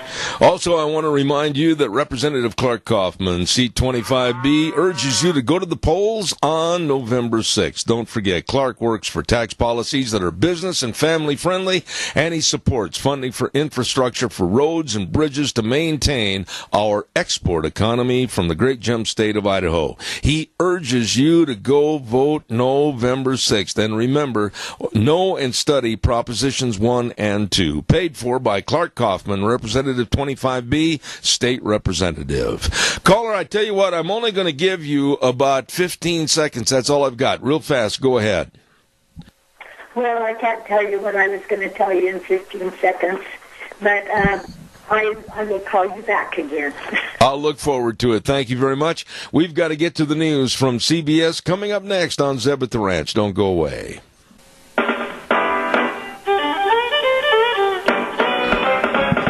Well, we're off and running for hour number 3 on Zeb at the Ranch on a Wednesday. Halloween.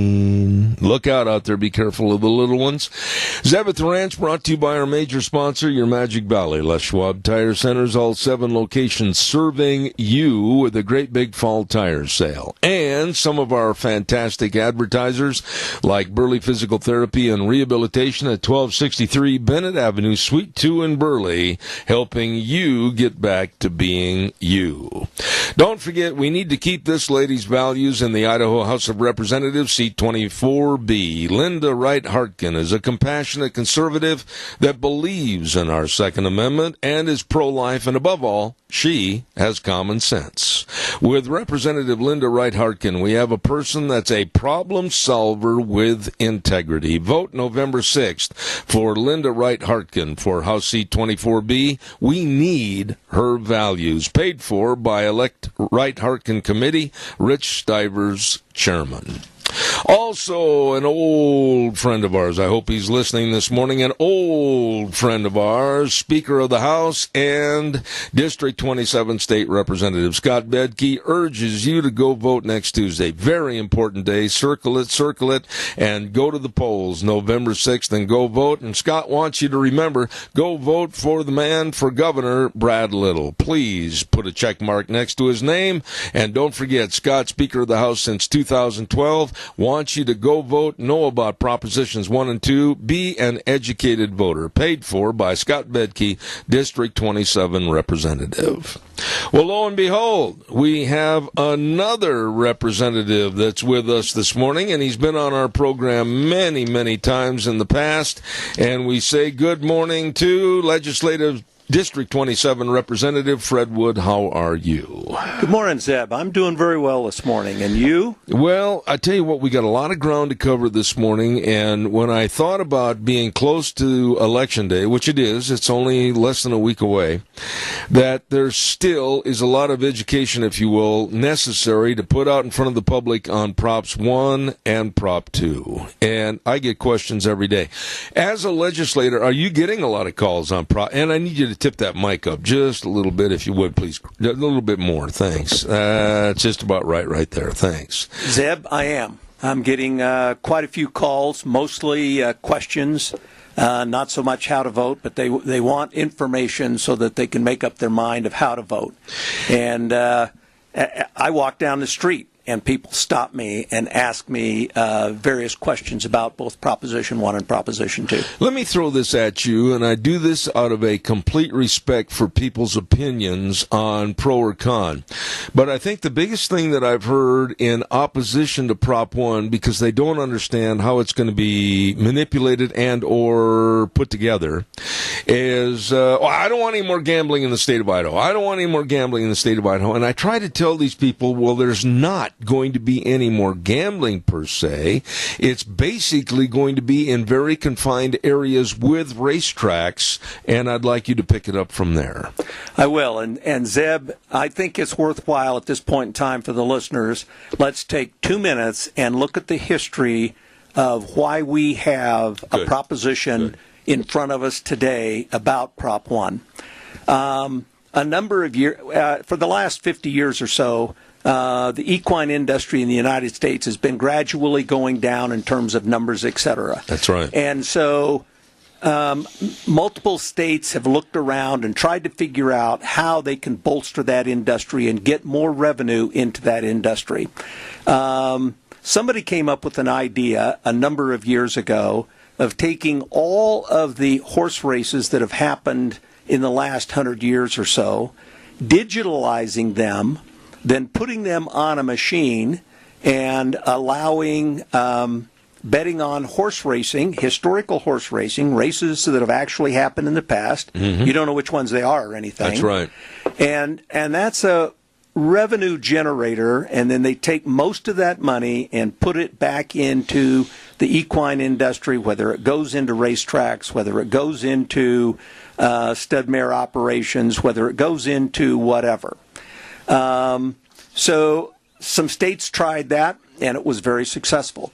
So Idaho proponents of horse racing decided that they wanted to do that. So a number of years ago, I think it was 7 or 8 years ago, they made an initial presentation to the legislature. The legislature took a number of years to study it. The members of the State Affairs Committee actually went out, looked at the machines on the racetrack, etc., and they passed a piece of legislation that allowed historical horse racing in the state of Idaho. It would be confined to 3 places in the state: the old Greyhound track up north, LaBois Park, and Sandy Downs in Idaho Falls. Mm-hmm. Things were going along fine. And this is a generalization at a high level, so I'm not going to get into any details, but and this is in the recent past. The issue in Idaho Falls, the owner went to the Horse Racing Commission and got permission to transfer that license to gamble to downtown Idaho Falls, at a property that he owned down there. I see. And that really angered people. There was a question of whether the Racing Commission even had the authority to do that. The next legislative session, the legislature repealed that piece of legislation. Governor Otter vetoed that, but he did not veto it in a technically correct way. People sued him, entities sued him. The Idaho Supreme Court overturned his veto. The repeal was upheld, and so we no longer have historical horse racing at those 3 locations in the state of Idaho. However, historical horse racing is going on in the state of Idaho, and it's going on at the Indian reservations. Right. Now, I'm supporting Prop 1. And there's 2 basic ways that people are looking at Prop 1. They're looking at it like I look at it, which is an issue of fairness and an issue of equity. Zeb, I don't gamble, other than, a $5 bet on some football game some weekend or something, but I don't gamble. I always had to work too hard for my money to waste any of it, and I call it waste, that's my opinion, gambling. Mm-hmm. So, gambling is not on my radar screen. I don't care if we have 0 gambling in Idaho. That would be fine by me. But if you are going to have gambling, then I don't think it should be limited to a certain segment of the population or a certain economic group or a certain whatever group.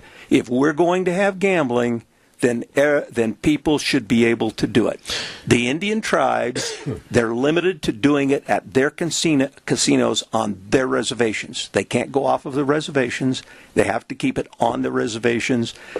This bill does the exact same thing. It can only be at racetracks. That's right. So I think it's an equitable bill. An equitable piece of legislation, and that's what a proposition is. It's a regular piece of legislation, just like the legislature would pass it. And so I'm supporting it, and I'm supporting it because of that. For those people, and we have to look at both views to be perfectly honest here, Zeb, is it gambling? Yes. For those people that are looking at this from an issue of gambling or morality, you have to make up your own mind. I can't advise you. I'm an elected public official. The legislature cannot legislate morality, nor would I ever attempt to tell anybody to try how to vote based on that. You have to make up your own mind. But from my position, I think it's a position of equity, and for that reason, I'm supporting it. The other thing, I think that they're going to spend somewhere between $3 and $4 million fighting about this. Yeah. Way more than anything else in the state of Idaho this election cycle. And it's almost all total gambling money. The Coeur d'Alene tribes, as I understand it, are putting in $2.7 million to prevent this from passing simply because they want a monopoly on the gambling business. So in a simple terminology, they just want all the horses watered at their stream. Absolutely. Well, you and I would too if we could get away with it. But, I want to define a little bit that people are thinking, well, there's going to be the historical gambling machines on every street corner. No, they're going to be at the racetracks that have 8 race dates during the current fiscal year. Am I correct or wrong? There's 2 that have that, and then they grandfathered in the old Greyhound track. There's no more dog racing. Right. Idaho outlawed that. So to keep that a viable entity up there and to compete with the Coeur d'Alene tribe, right, which is exactly what's going on and why the Coeur d'Alene tribe pouring all the money into it. That's right. So anyway, that's Prop 1 from my perspective in a nutshell, and that's my thoughts on it. Let's back up a little bit. You said something earlier that needs to be elaborated on. It's not just the horse racing. And I get really upset when people say, oh, it's just that you're a favor of horse racing. Yes, I am in favor of horse racing. It's the residual effect that it would have on all equine-related businesses, whether it's trailer sales, whether it's feed, whether it's tack, whether it's clothes. All of this is all relative to the horse industry coming back and being a very viable and supportive industry of our economy. Horse racing, as I understand it historically, and you can tell me because you would be the expert in this, but as I understand it, horse racing has been one of the fundamental economic bases by which we have a good equine industry in the United States. That's right. I mean, that is one of the foundations for the economy of it. If you took away any of that, whether it's chariot racing, whether it's quarter horse racing, thoroughbred racing, or whatever, then we'd have a whole lot less horses. I have had the occasion to announce every major equine activity in the United States at one time or another. And I know that over the last decade, there has been a really big decline in the numbers of horses, breed operations, etc. The horse industry all across the United States was one of the largest contributors to our ag economy of any state, all states in the United States. Now, it just has to be refurbished, and this is a way to bring back a lot of that economy. It certainly makes sense to me, and I've looked at the economics of it. I'm not an expert in it by any stretch of the imagination, but I have read the proposition, read it more than once, and some of the ads are a little bit misleading, and I think Governor Otter is spot on in his advertisement saying don't believe everything you see on television concerning those ads that are opposed. But yes, the schools do get less than the horse racing industry gets, but the horse racing industry is doing this to support the tracks, etc. I mean, they're supposed to get the majority of it. This is not an educational fundraiser. This is an equine industry fundraiser, and we're going to share some of the profits with education, etc. That's right. So anyway. But again, people need to educate themselves on these propositions, and this is an issue right here that is very important. People can say, well, I'm just going to vote no. Well, why? Well, I'm not sure. You can't go to the polls and vote being not sure. Zeb, I was thinking about this driving out here, listening to your program out to the studio this morning. Everybody knows, and we always hear, we the people. Yeah. In the United States of America, it's always we the people. Our most important documents start off with we the people. That's right. Well, Idaho's Constitution allows you the people to make laws equal to the legislature. And this year, you the people, we the people, have decided that we are going to make laws, 2 of them. And you have to become educated and you have to go vote. This is your opportunity. You chose to do this, and I'm thankful that you did, to be perfectly honest with you. These issues need to be in front of the people, and the people need to speak, and the politicians can now no longer go to Boise and say, or make some excuse about not doing something or not knowing something, etc. As of November the 7th, we the people will have spoken, so you better put in your 2 cents worth.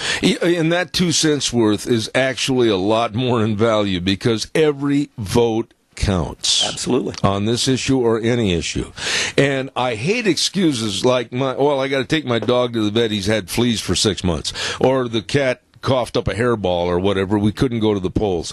There really isn't an excuse to be a good citizen and a good American and not go vote.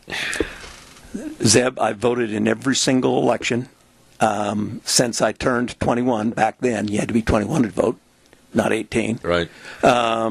And I've never missed one, even when I had to vote absentee. And it's one of the absolute most important things that any American citizen can do is vote. I urge everybody within the sound of my voice to please call 436-2244, 1-866-927-4587. I don't care who you are. I don't care what walk of life you're from. If you have questions on, Prop 1 or Prop 2, now is the time to call and ask. I mean, let's not hesitate. If you have anything that you're really not sure about, we've got Representative Fred Wood on the program. He'd be more than happy to entertain your calls, so give us a jingle. And that number again, 436-2244. I will be back with Fred in just a moment. Got to remind everybody, the Bennett Boys Auction Service is going to have a great big sale this Saturday north of Jerome. It's going to be the Sutco Incorporated Mike Suter Estate Auction. It's going to start at 10 o'clock on Saturday morning, located at 450 East, 330 north of Jerome from the blinking light on Highway 93. Go north 3.5 miles. Watch for the signs, lunch by the Cook Shack, and they're going to have pickups and trucks and motorcycles and trailers, construction items, tractors and farm equipment. All of this, it's going to be a really good sale. Starting at 10 o'clock this Saturday morning, November 3rd, managed by the great guys of the Bennett Boys Auction Service. Remember, no sale too big, no sale too small. The Bennett Boys, they do sell them all.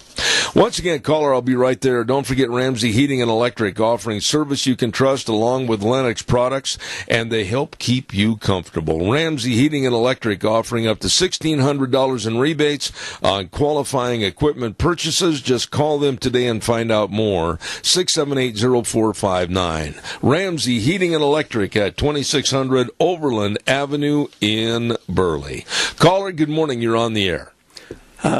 Zeb. Oh, hold on a second, caller. Go ahead, Fred. Just before the caller, for anybody that's listening, let me give you my cell phone number. My cell phone number is 208-312-1056. Again, 312-1056. And I would be happy to answer any questions that anybody has any time of the night or day concerning these two propositions. I think that it's that important.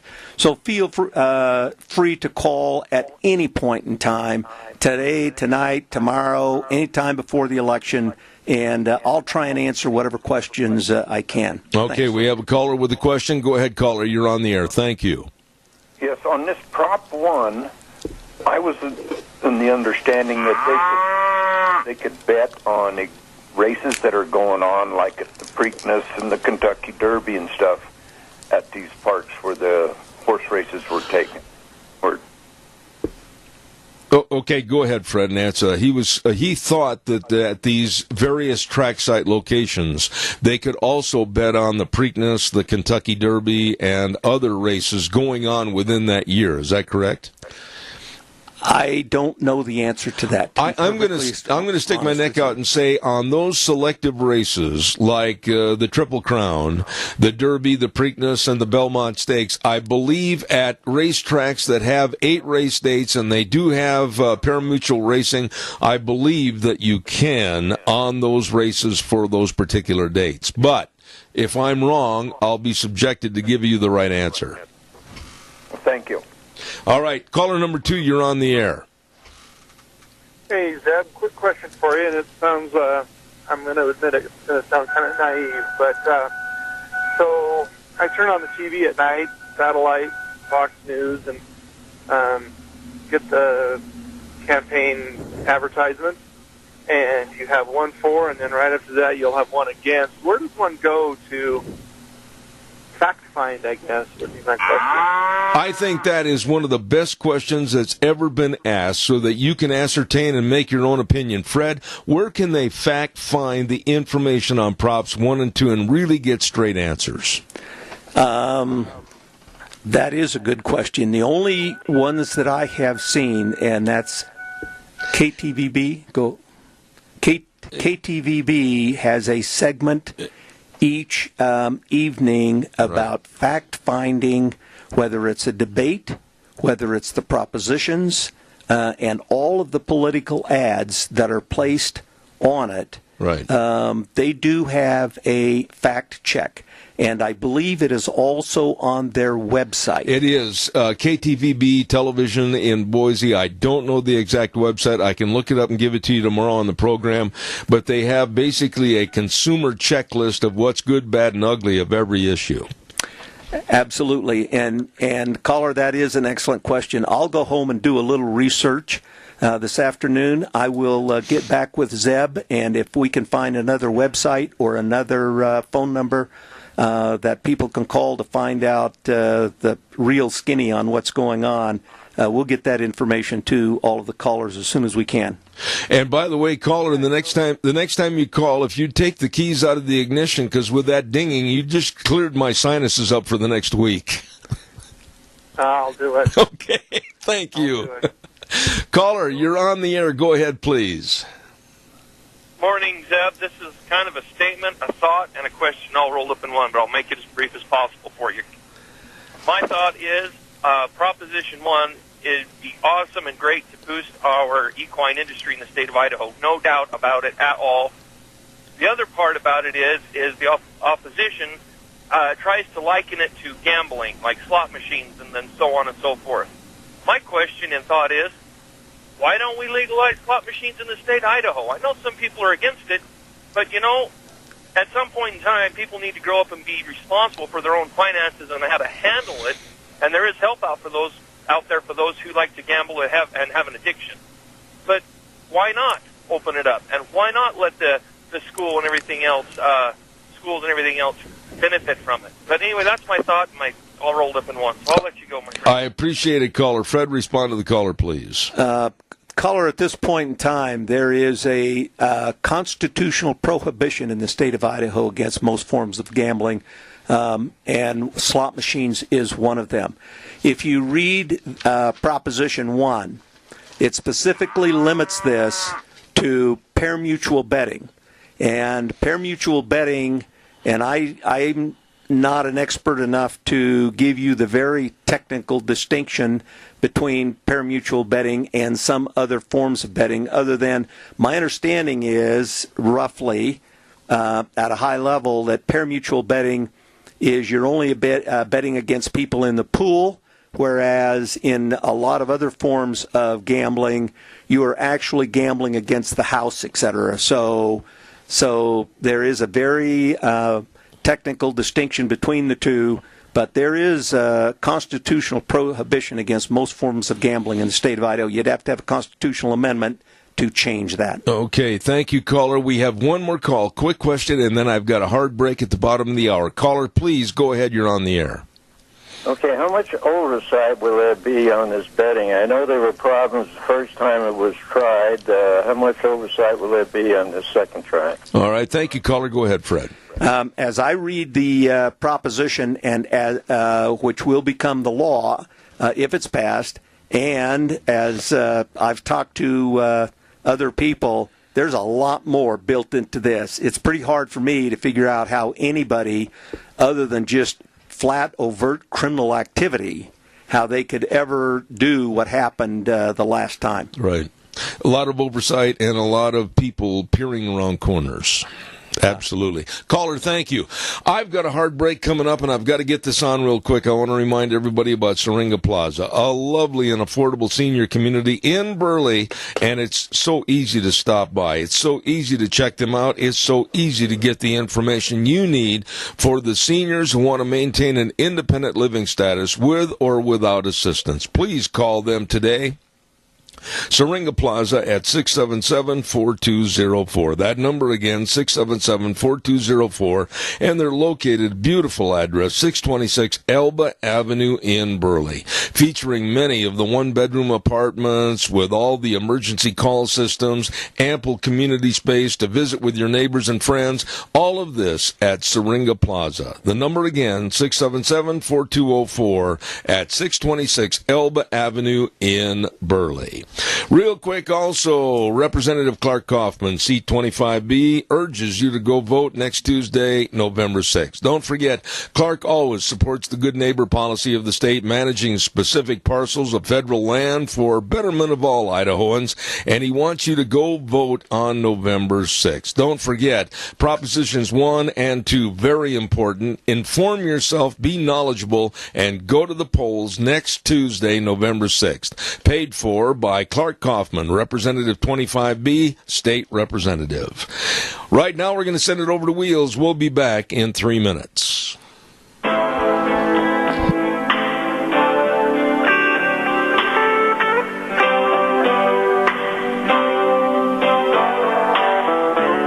Good morning. It is time now for funeral announcements brought to you by Rasmussen Wilson Funeral Home, 1350 East 16th Street in Burley, a family serving families.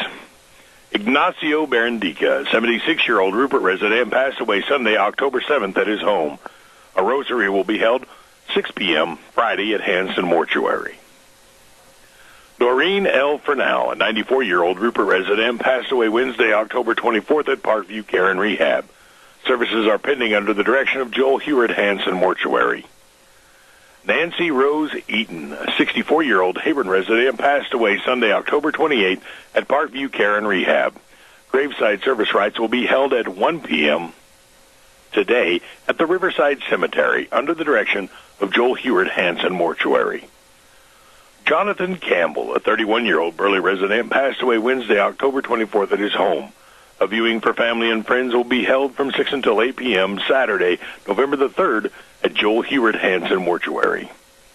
The funeral for Evelyn Bierman, a 98-year-old longtime resident of Burley and well-known Mini-Cassia businesswoman, will be held at 11 a.m. Thursday at the Zion Lutheran Church at 2410 Miller Avenue in Burley, where friends and family may call 1 hour prior to the service. Officiating will be Reverend Brian Sunderman. Burial will be in the Pleasant View Cemetery. Arrangements have been entrusted to the care of Rasmussen Wilson Funeral Home. The funeral for Edna Mae Cahoon, an 84-year-old resident of Malta, will be held at 11 a.m. Saturday at the Church of Jesus Christ of Latter-day Saints Malta Ward, located at 280 North 1st Street, where family and friends will be called from 10 until 10:45. Officiating will be Bishop Dallin Spencer. Burial will be in the Sunny Cedar Rest Cemetery in Almo. Arrangements under the care of Rasmussen Wilson Funeral Home. This concludes funeral announcements for today, brought to you by Rasmussen Wilson Funeral Home, 1350 East 16th Street in Burley, a family serving families. This is Jeff Rasmussen, owner of Rasmussen Funeral Home. My wife Amy and I opened our family-owned funeral home in 2000. It is amazing how the years have passed, and now it is 2018. We hope our family service has been professional, courteous, dignified, and most importantly, loving and kind. We have been blessed through these past 18 years to have good employees join our dedicated and capable staff. They too are committed to the care given to the families we serve. Recently, Amy and I asked our longtime employee, Court Wilson, and his wife, Jill, to partner with us as we look forward to the future of continued service to this great community. We will now be known as Rasmussen Wilson Funeral Home, an even larger family serving families. We are appreciative of Secretaries Lois Rasmussen and Regina Twist, Funeral Director Preston Flannery, who recently joined our firm, along with Sheldon Mallory and Ben Bierman, the area's most knowledgeable pre-need and aftercare specialist. We are confident that our caring family will continue to meet and exceed the expectations of our growing community. Rasmussen Wilson Funeral Home, Burley, a family serving families. And now, back to Zeb at the Ranch on AM 1230 KBAR. To reach Zeb, call 436-2244 or toll free 1-866-927-4587. And now, here is Zeb Bell. And welcome back. We're going to have more with Representative Fred Wood in just a moment. We're going to start talking about Proposition 2, as a matter of fact, and your calls are welcome. Don't forget, Let's Ride Open House. It's going to be this Friday and Saturday, November 2nd and 3rd. Lunch is going to be served on Saturday. Ooh, it's going to be good. They're going to have great deals going on in the store on everything, and they're going to have prize drawings and special buys on all the Suzukis, and they're going to be showcasing the new Skidoo snowmobiles. You better get over there. Let's Ride, 270 Highway 24 in Rupert for the open house this Friday and Saturday. Don't you miss it. Wheels has got this good word, and we'll be right back. This is Governor Butch Otter. and I want to tell you why I support Proposition 2. Proposition 2 is an Idaho solution that would bring our tax dollars back to Idaho and expand Medicaid to tens of thousands of hardworking Idahans, instead of Washington, D.C. sending our tax dollars to other states, like California, to pay for their health care. Proposition 2 brings millions of our federal tax dollars back to Idaho, where it belongs. It will expand Medicaid to working Idahans, people who work hard but can't afford health care. Proposition 2 isn't a handout. It's an Idaho solution that will help working families. Proposition 2 will help our rural hospitals save taxpayer dollars and create jobs. So join me and vote yes on Proposition 2. It's the right thing for Idaho. Proposition 2, endorsed by law enforcement, doctors, business groups, chambers of commerce, and Governor Butch Otter. Vote yes on Proposition 2, paid for by Idahoans for Healthcare. Dr. Bruce Belzer, Treasurer. And thank you and welcome back. And I'm glad that Butch was on the program this morning talking about Prop 2. That leads us right into the doctor that's sitting here in my studio, and that, of course, Representative Fred Wood. Fred, I got to be honest with you, on Prop 2, I have heard so much information. I've heard so many questions, and so many are confused as to what Prop 2 will do, won't do. Can you help clear the air a little bit? Go ahead. When you talk about healthcare, Zeb, it is complicated, and there is so much information to try to cover it in even 20 or 30 minutes. Yeah, and I feel bad that we only have that time. No, I get that. So I'm really going to hit the highlights. I think it would be worth taking a minute and a half or 2 minutes, to review the history. Right. Medicare and Medicaid, if I remember correctly, were instituted in 1965. Medicare was for health care for the elderly over the age of 65. Medicaid was health care for the disabled and the poor. That's their health plan. Medicaid is a discretionary program. No state has to have Medicaid. All states have Medicaid because there's a whole bunch of federal laws that require states to take care of the indigent population and to take care of the disabled population. And so the federal government helps pay for that bill. All states have a Medicaid program. It is discretionary. The federal government says if you have a Medicaid program, there are three main populations you have to cover. You have to cover the disabled, both physically and mentally, although that bar is pretty high. Mm-hmm. Number two, you have to cover children from birth to the age of 18, and three, you have to cover pregnant women. Idaho has always maintained that we are only going to do the absolute minimum on Medicaid with respect to covering those populations. We're not going to cover anybody else on Medicaid. That wasn't that much of a problem when health care wasn't that expensive. Unfortunately, wages, etc., has fallen behind a lot of the expenses, not only the expenses of just general living, but the expenses of health care. And health care is going up rapidly, more than any other program. So if you stop and think about it for a minute, even if you make $10 an hour, which is probably minimum wage these days, if you work 2,000 hours a week, 2,000 hours a year, that's only $20,000 after you pay taxes. That's not enough to purchase health care or anything. Most of the people in the state of Idaho that are going to be eligible for Medicaid under this proposal actually work full-time.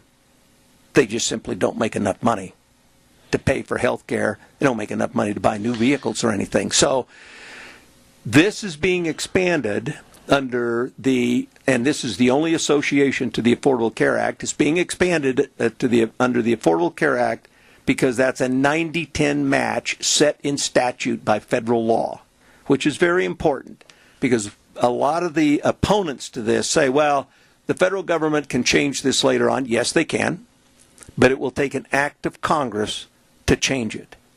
President Trump can't change it. Nobody else can change it unless Congress acts to actually change the 90-10 law. Secondly, the Affordable Care Act, it was one of the better things that Congress did because they almost never do this. They actually funded this program. And in the 6-year history that we have now at operating, it turns out that they actually funded it about 95% correctly. For how long? Forever. Forever. Yeah, because they increased... So it's in perpetuity, right? Yeah, they increased taxes, okay? They increased 18 new taxes to pay for it. One of them has been repealed, which is the medical equipment tax. Yeah. But all the rest of them remain intact. Now, those taxes, okay, were not put in place on the American people to pay for defense or transportation or anything else. They were put in place to pay for Medicaid. And so if you don't expand Medicaid, our tax dollars do go to Washington, Oregon, California, etc. Okay? These taxes weren't made for anything else. They were made to pay for Medicaid. And if we don't do this, then we're being taxed and we're not getting our money back. So the money doesn't come back if we don't expand the Medicaid coverage in the state of Idaho. Now, let me play devil's advocate, but we have a call first. Sure. Let's take that caller real fast. Caller, you're on the air. Thank you. Yes, good morning, Mr. Wood. How would this affect property taxes in the state of Idaho? Good question. How would it affect property taxes per se? It has no effect on property taxes, caller, at all. And let me explain also another myth that the opposition is going through, and that will answer your question. You're going to hear a lot of people say, well, this is going to take away from education, this is going to increase taxes, et cetera, et cetera. Caller, all the listeners, and Zeb, Milliman did a study, and it's a very good study. Milliman is a very large national actuarial firm that has done all of the Idaho actuarial studies for all of the executive branch agencies in Idaho for a good number of years. We have an annual contract with them. They do all of our work.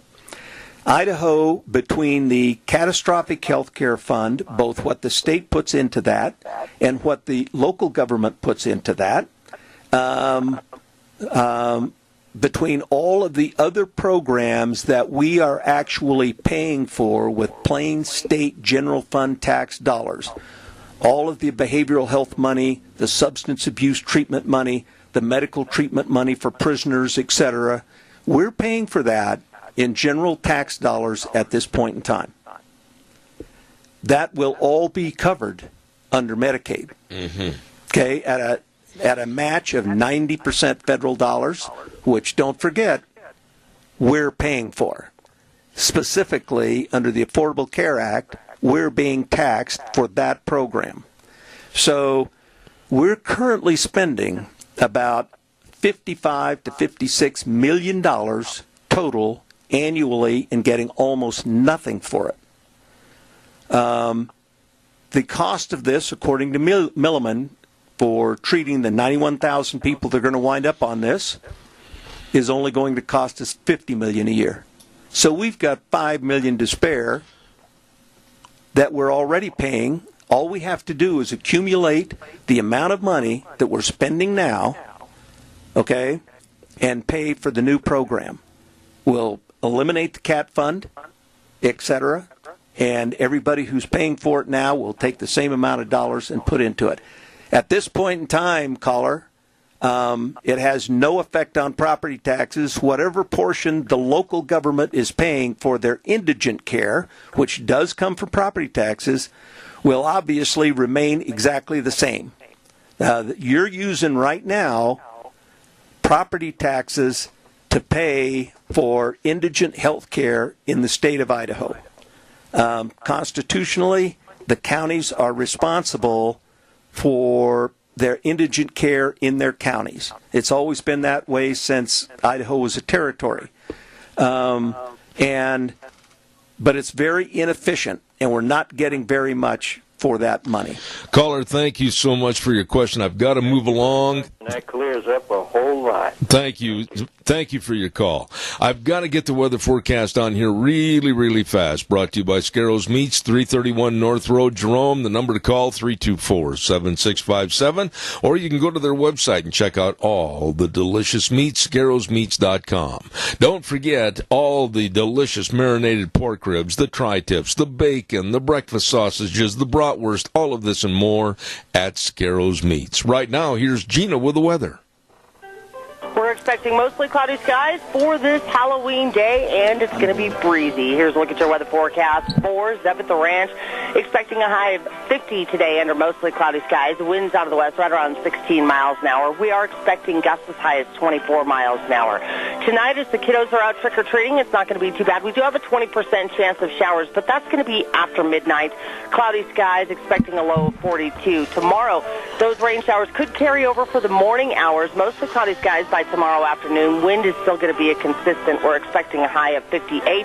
Partly cloudy and 39 for Thursday evening. And for Friday, mostly sunny skies. Expecting a high of 64. Mostly sunny and 52 for Saturday.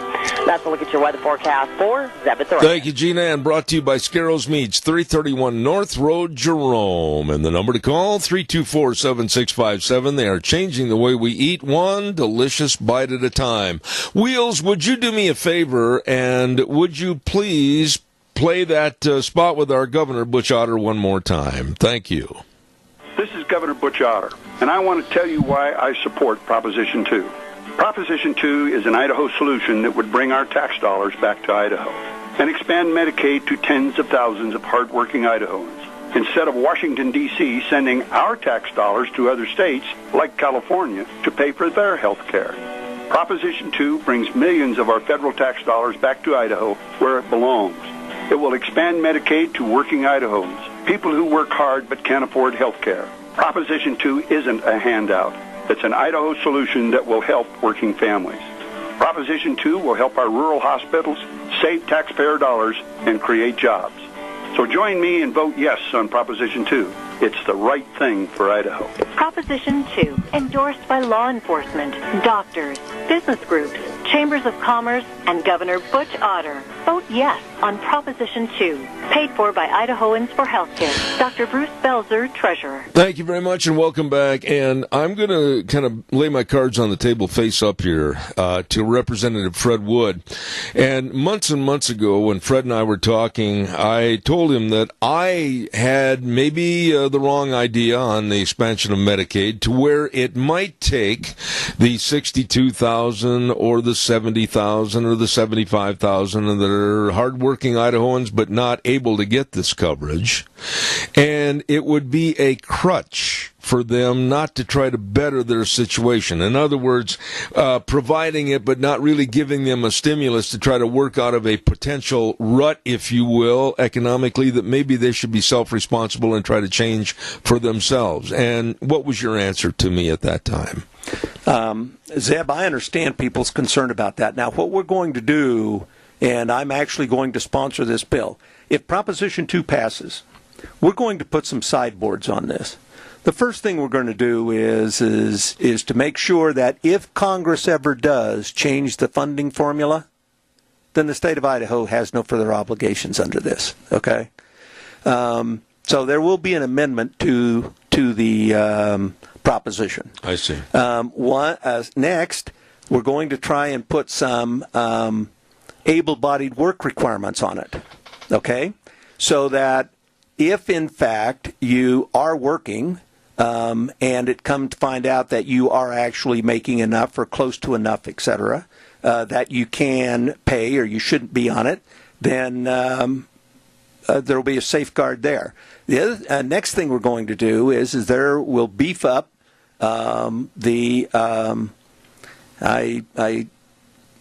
struggle for a word here, but it's to guard against the misuse of people on Medicaid, to make fraudulent use of Medicaid, to make absolutely sure that the eligibility system is working completely, to make sure that we don't have freeloaders on it, etc. Now, those we have to request in the form of waivers, because the state legislatures in any state are not allowed to change federal law. What we have to do is we have to formulate that.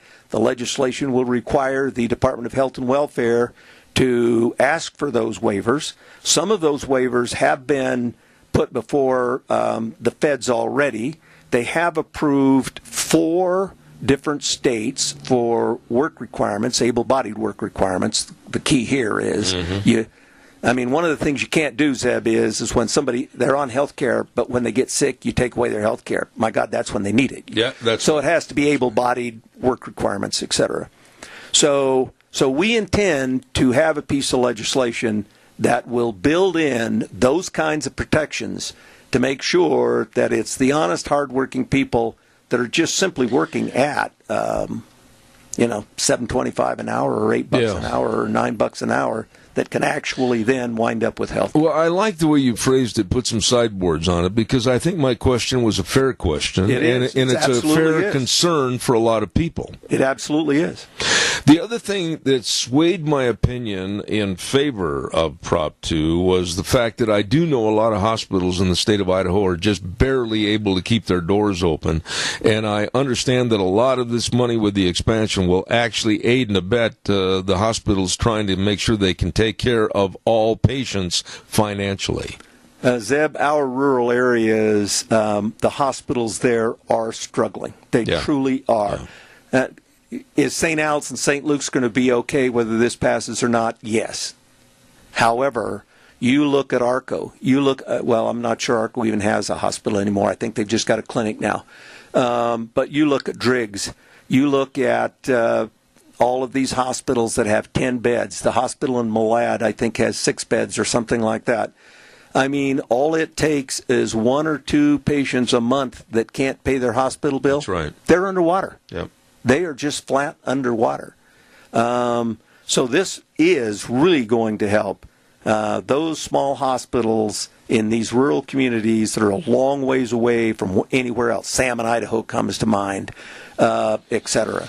So I think it will be a big boost for the rural hospitals. Would there be, and this is another question I had, with the expansion of Medicaid in the state of Idaho, would that expansion and the money derived to stay in the state of Idaho, would that help create any new jobs? It's estimated to create, I forget how many, it's a few thousand new jobs after you turn all that money over. So there would be increased employment availability. Well, if you bring in, we pay more than $400 million in taxes that go to Washington, D.C., specifically for this purpose. We're not getting any of it back now. If you bring, what would you do in any industry if you plugged in $400 million to agriculture, $400 million to technology, $400 million to whatever industry you're going to plug it into in the state of Idaho, and you start turning that over, how many jobs will that create? And it just makes perfect sense that it would. You know, Fred, you were talking to me during the break that you'd like to extend that if anybody wants to call and talk to you about these issues, Prop 1 and Prop 2, why don't you give us your number again? That phone number is 208-312 1056, 312-1056. Prop 2, particularly, Zeb, is very complicated. Sometimes it takes 30 minutes or 40 minutes to sit and explain to someone and answer all of their questions. It is that complicated to some extent, and I'm happy to do that day or night. We have a caller on the air, and I'm going to warn you, caller, I've got just limited time. 2 minutes left, that's it. Go ahead real fast. Well, very well aware of your short time, sir. I personally would just like to thank you this morning and Dr. Wood also for the information that has been brought to the community. Thank you very much. God bless you. Thank you. That was very, very, that's nice to thank us for that. I appreciate that. Right now, we're going to shift gears a little bit, and Wheels, if you would, let's hear our good word about Prop 1. It's an Idaho tradition going back generations. Horse racing. And Proposition 1 will bring it back. Yes, on Proposition 1. It's all about Idaho, creating hundreds of local jobs, restoring millions of dollars to local classrooms, all with full transparency and real accountability. And the Idahoans sponsoring Prop 1 are doing even more, donating 100% of net profits from their horse racing operations to a new charitable foundation. The Treasure Valley Racing Foundation for Rural Idaho, dedicated to supporting education, scholarships, healthcare, and economic initiatives, serving rural families and communities all across our state, supporting programs like 4-H and FFA, and providing financial assistance to students pursuing degrees in areas like agriculture and animal science. Yes, on Proposition 1, the campaign with a heart for Idaho. Paid for by the Committee to Save Idaho Horse Racing, create jobs, and fund public schools. Thank you very much, and don't forget to our major sponsor. I am running out of time. I've got to tell you about a great big fall tire sale going on at your Magic Valley Les Schwab Tire Centers. All 7 locations serving you with the best of tires for your cars, pickup, SUVs, any kind of tire. They have them on sale. All the tread designs, all sizes. You stop in today and see our great dealers of your Magic Valley Les Schwab Tire Centers for the best also in brake service, front end alignment, shocks and struts, batteries, all of this and more. But above all, they have the best of service to their customers. Lane and Rupert, Dave on Blue Lakes and Twin, Mike and Buell, Mike and Jerome, the Twist family in Paul, and of course, don't forget Daniel on Poline in Twin Falls, and my buddy Randy on Overland in Burley. The best. Your Magic Valley Les Schwab Tire Centers. Woo, real fast, Fred Wood, Representative Fred Wood on the program, Propositions 1 and 2. It looks like a resounding yes on both issues. Wrap up the program real quick. I got 30 seconds. I would remind everybody that the Prop 1 and Prop 2, as I said before, we the people are going to go vote. You're voting.